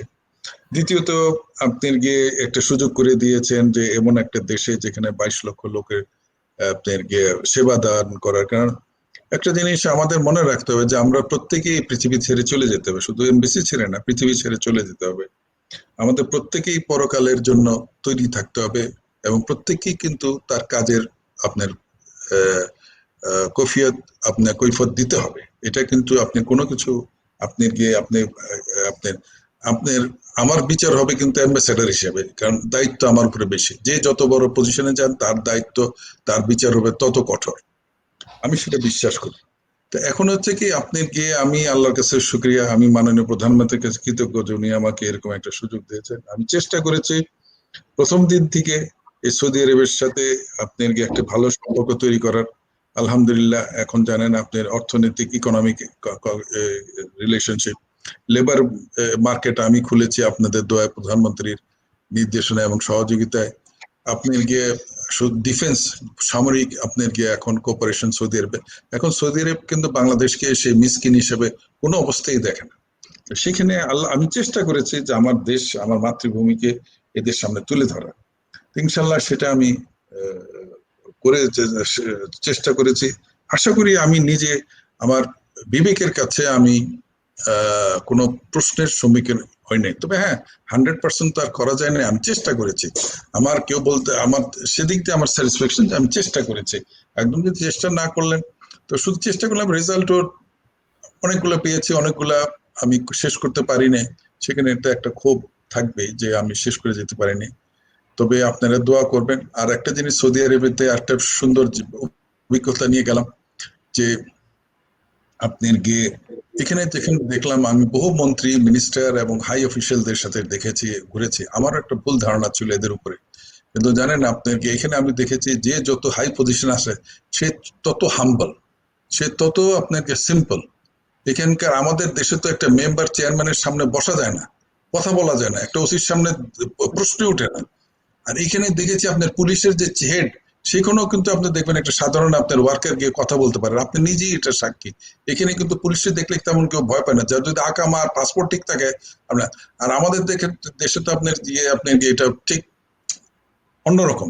যেরকম প্রবাসী কল্যাণ কার্ড আমরা দিই সবাইকে, যে যদিও আমি রেটে, আপনাকে ইন্ডিয়া তো প্রবাসী কল্যাণ কার্ড দেয় প্রত্যেককে, কিন্তু ওখানে আপনার প্রবাসী কল্যাণ কার্ড দেখালেই আপনাকে তারা একটা প্রায়োরিটি পায়। আর আমাদের দেশে প্রবাসী কল্যাণ কার্ড দেখালেই প্রত্যেকে মনে করে যে একে একটা পেলাম, এই একটা একটা সুযোগ হলো ইনকাম করার। তারে আপনি যেখানে 1 টাকার ফিস ছিল সেখানে 10 টাকা, 10 টাকার জায়গায় 50 টাকা, মানে একটা সুযোগ পেলাম। কিন্তু আসলে এটা দুঃখজনক, প্রবাসী কল্যাণ কার্ড যে নিবে সেই সুযোগ সুবিধা সরকারের পাওয়া উচিত মানুষের। তো এই জিনিসটা আমি সৌদি আরবে আমাকে খুব ইয়ে করছে, যে লোকরা এরা খুব হাম্বল, মন্ত্রী, মিনিস্টার, রাজা বলেন, তাদের যারা প্রিন্সেস, প্রিন্স, তারা খুবই সৎ, সহজ টাইপের লোক, কোনো ভ্যানিটি নিয়ে চলে না। আপনারা জানেন আমাদের এখানকার কোনো মিনিস্টার কিন্তু ফ্ল্যাগ গাড়ি উঠায় না, কোনো ফ্ল্যাগ দিয়ে কিন্তু চলে না, কোনো ফ্ল্যাগ নাই। তো সেখানে আপনি গিয়ে এখানে অনেক কিছু শিকার আছে, এবং প্রত্যেকে আপনি খুব হাইলি এডুকেটেড। আপনি যদি তাদের ইয়ে দেখেন, ব্যাকগ্রাউন্ড দেখেন, they are all PhD holders from American, English, অন্যান্য দেশের, বিদেশ থেকে। তো এখানে আপনি গিয়ে সত্যি আপনার অনেক কিছু শিকার আছে, ভালো দেখার আছে। শেষমেশ আমি যেটা, আমি আমার জন্য দোয়া করবেন, আপনাদের জন্য দোয়া রইল। আর আমার আল্লাহর কাছে দোয়া চাই যে আমরা যাতে সত্যিকারের মানুষ হিসেবে হতে পারি, প্রত্যেকে যাতে সত্যিকারের মানুষ হিসেবে আপনাকে পৃথিবী থেকে বিদায় নিতে পারি। আমরা একে আরেকজনের যদি সুখ দুঃখ না বুঝি, তাহলে আর কে বুঝবে? আমাদের দেশ, আমাদের প্রধানমন্ত্রী চেষ্টা করে যাচ্ছে একটা দেশের একটা কাজ করার, কিন্তু উনি একা তো সম্ভব না, আমাদের সবাই সহযোগিতা করতে হবে। আমি রাষ্ট্রদূত, কিন্তু যে যেখানে এখানে আছেন সৌদি আরবে, সেই কিন্তু বাংলাদেশের রাষ্ট্রদূত।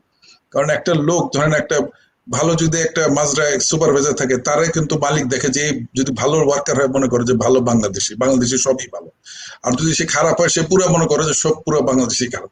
তার জন্য আমরা প্রত্যেকে যাতে ভালো মানুষ হতে পারি, আমাদের সন্তান যারা আছে তাদের যাতে ভালোভাবে মানুষ করতে পারি, সত্যিকারের মানুষ হিসেবে মানুষ করতে পারি, আল্লাহর রাস্তায় যাতে রাখতে পারি, এবং দিন দুনিয়া আখেরাতের যেটা চিন্তা করে সেইভাবে যাতে চলতে পারি। সবাইকে আপনাদের ধন্যবাদ। আল্লাহ যাতে আমাদের দেশকে হেফাজত করেন, আমাদের মানুষরা যাতে ভালোভাবে মাথা উঁচু করে সামনের দিনে আরো ভালো এখানে অবস্থায় থাকতে পারে। যদি ভারত মতো দেশ, পাকিস্তানের মতো দেশ, তারা যদি ভালো থাকতে পারে, আমি কোনো রিজন দেখি না আমরা তাদের চেয়ে কোনো জিনিস পিছিয়ে আছি।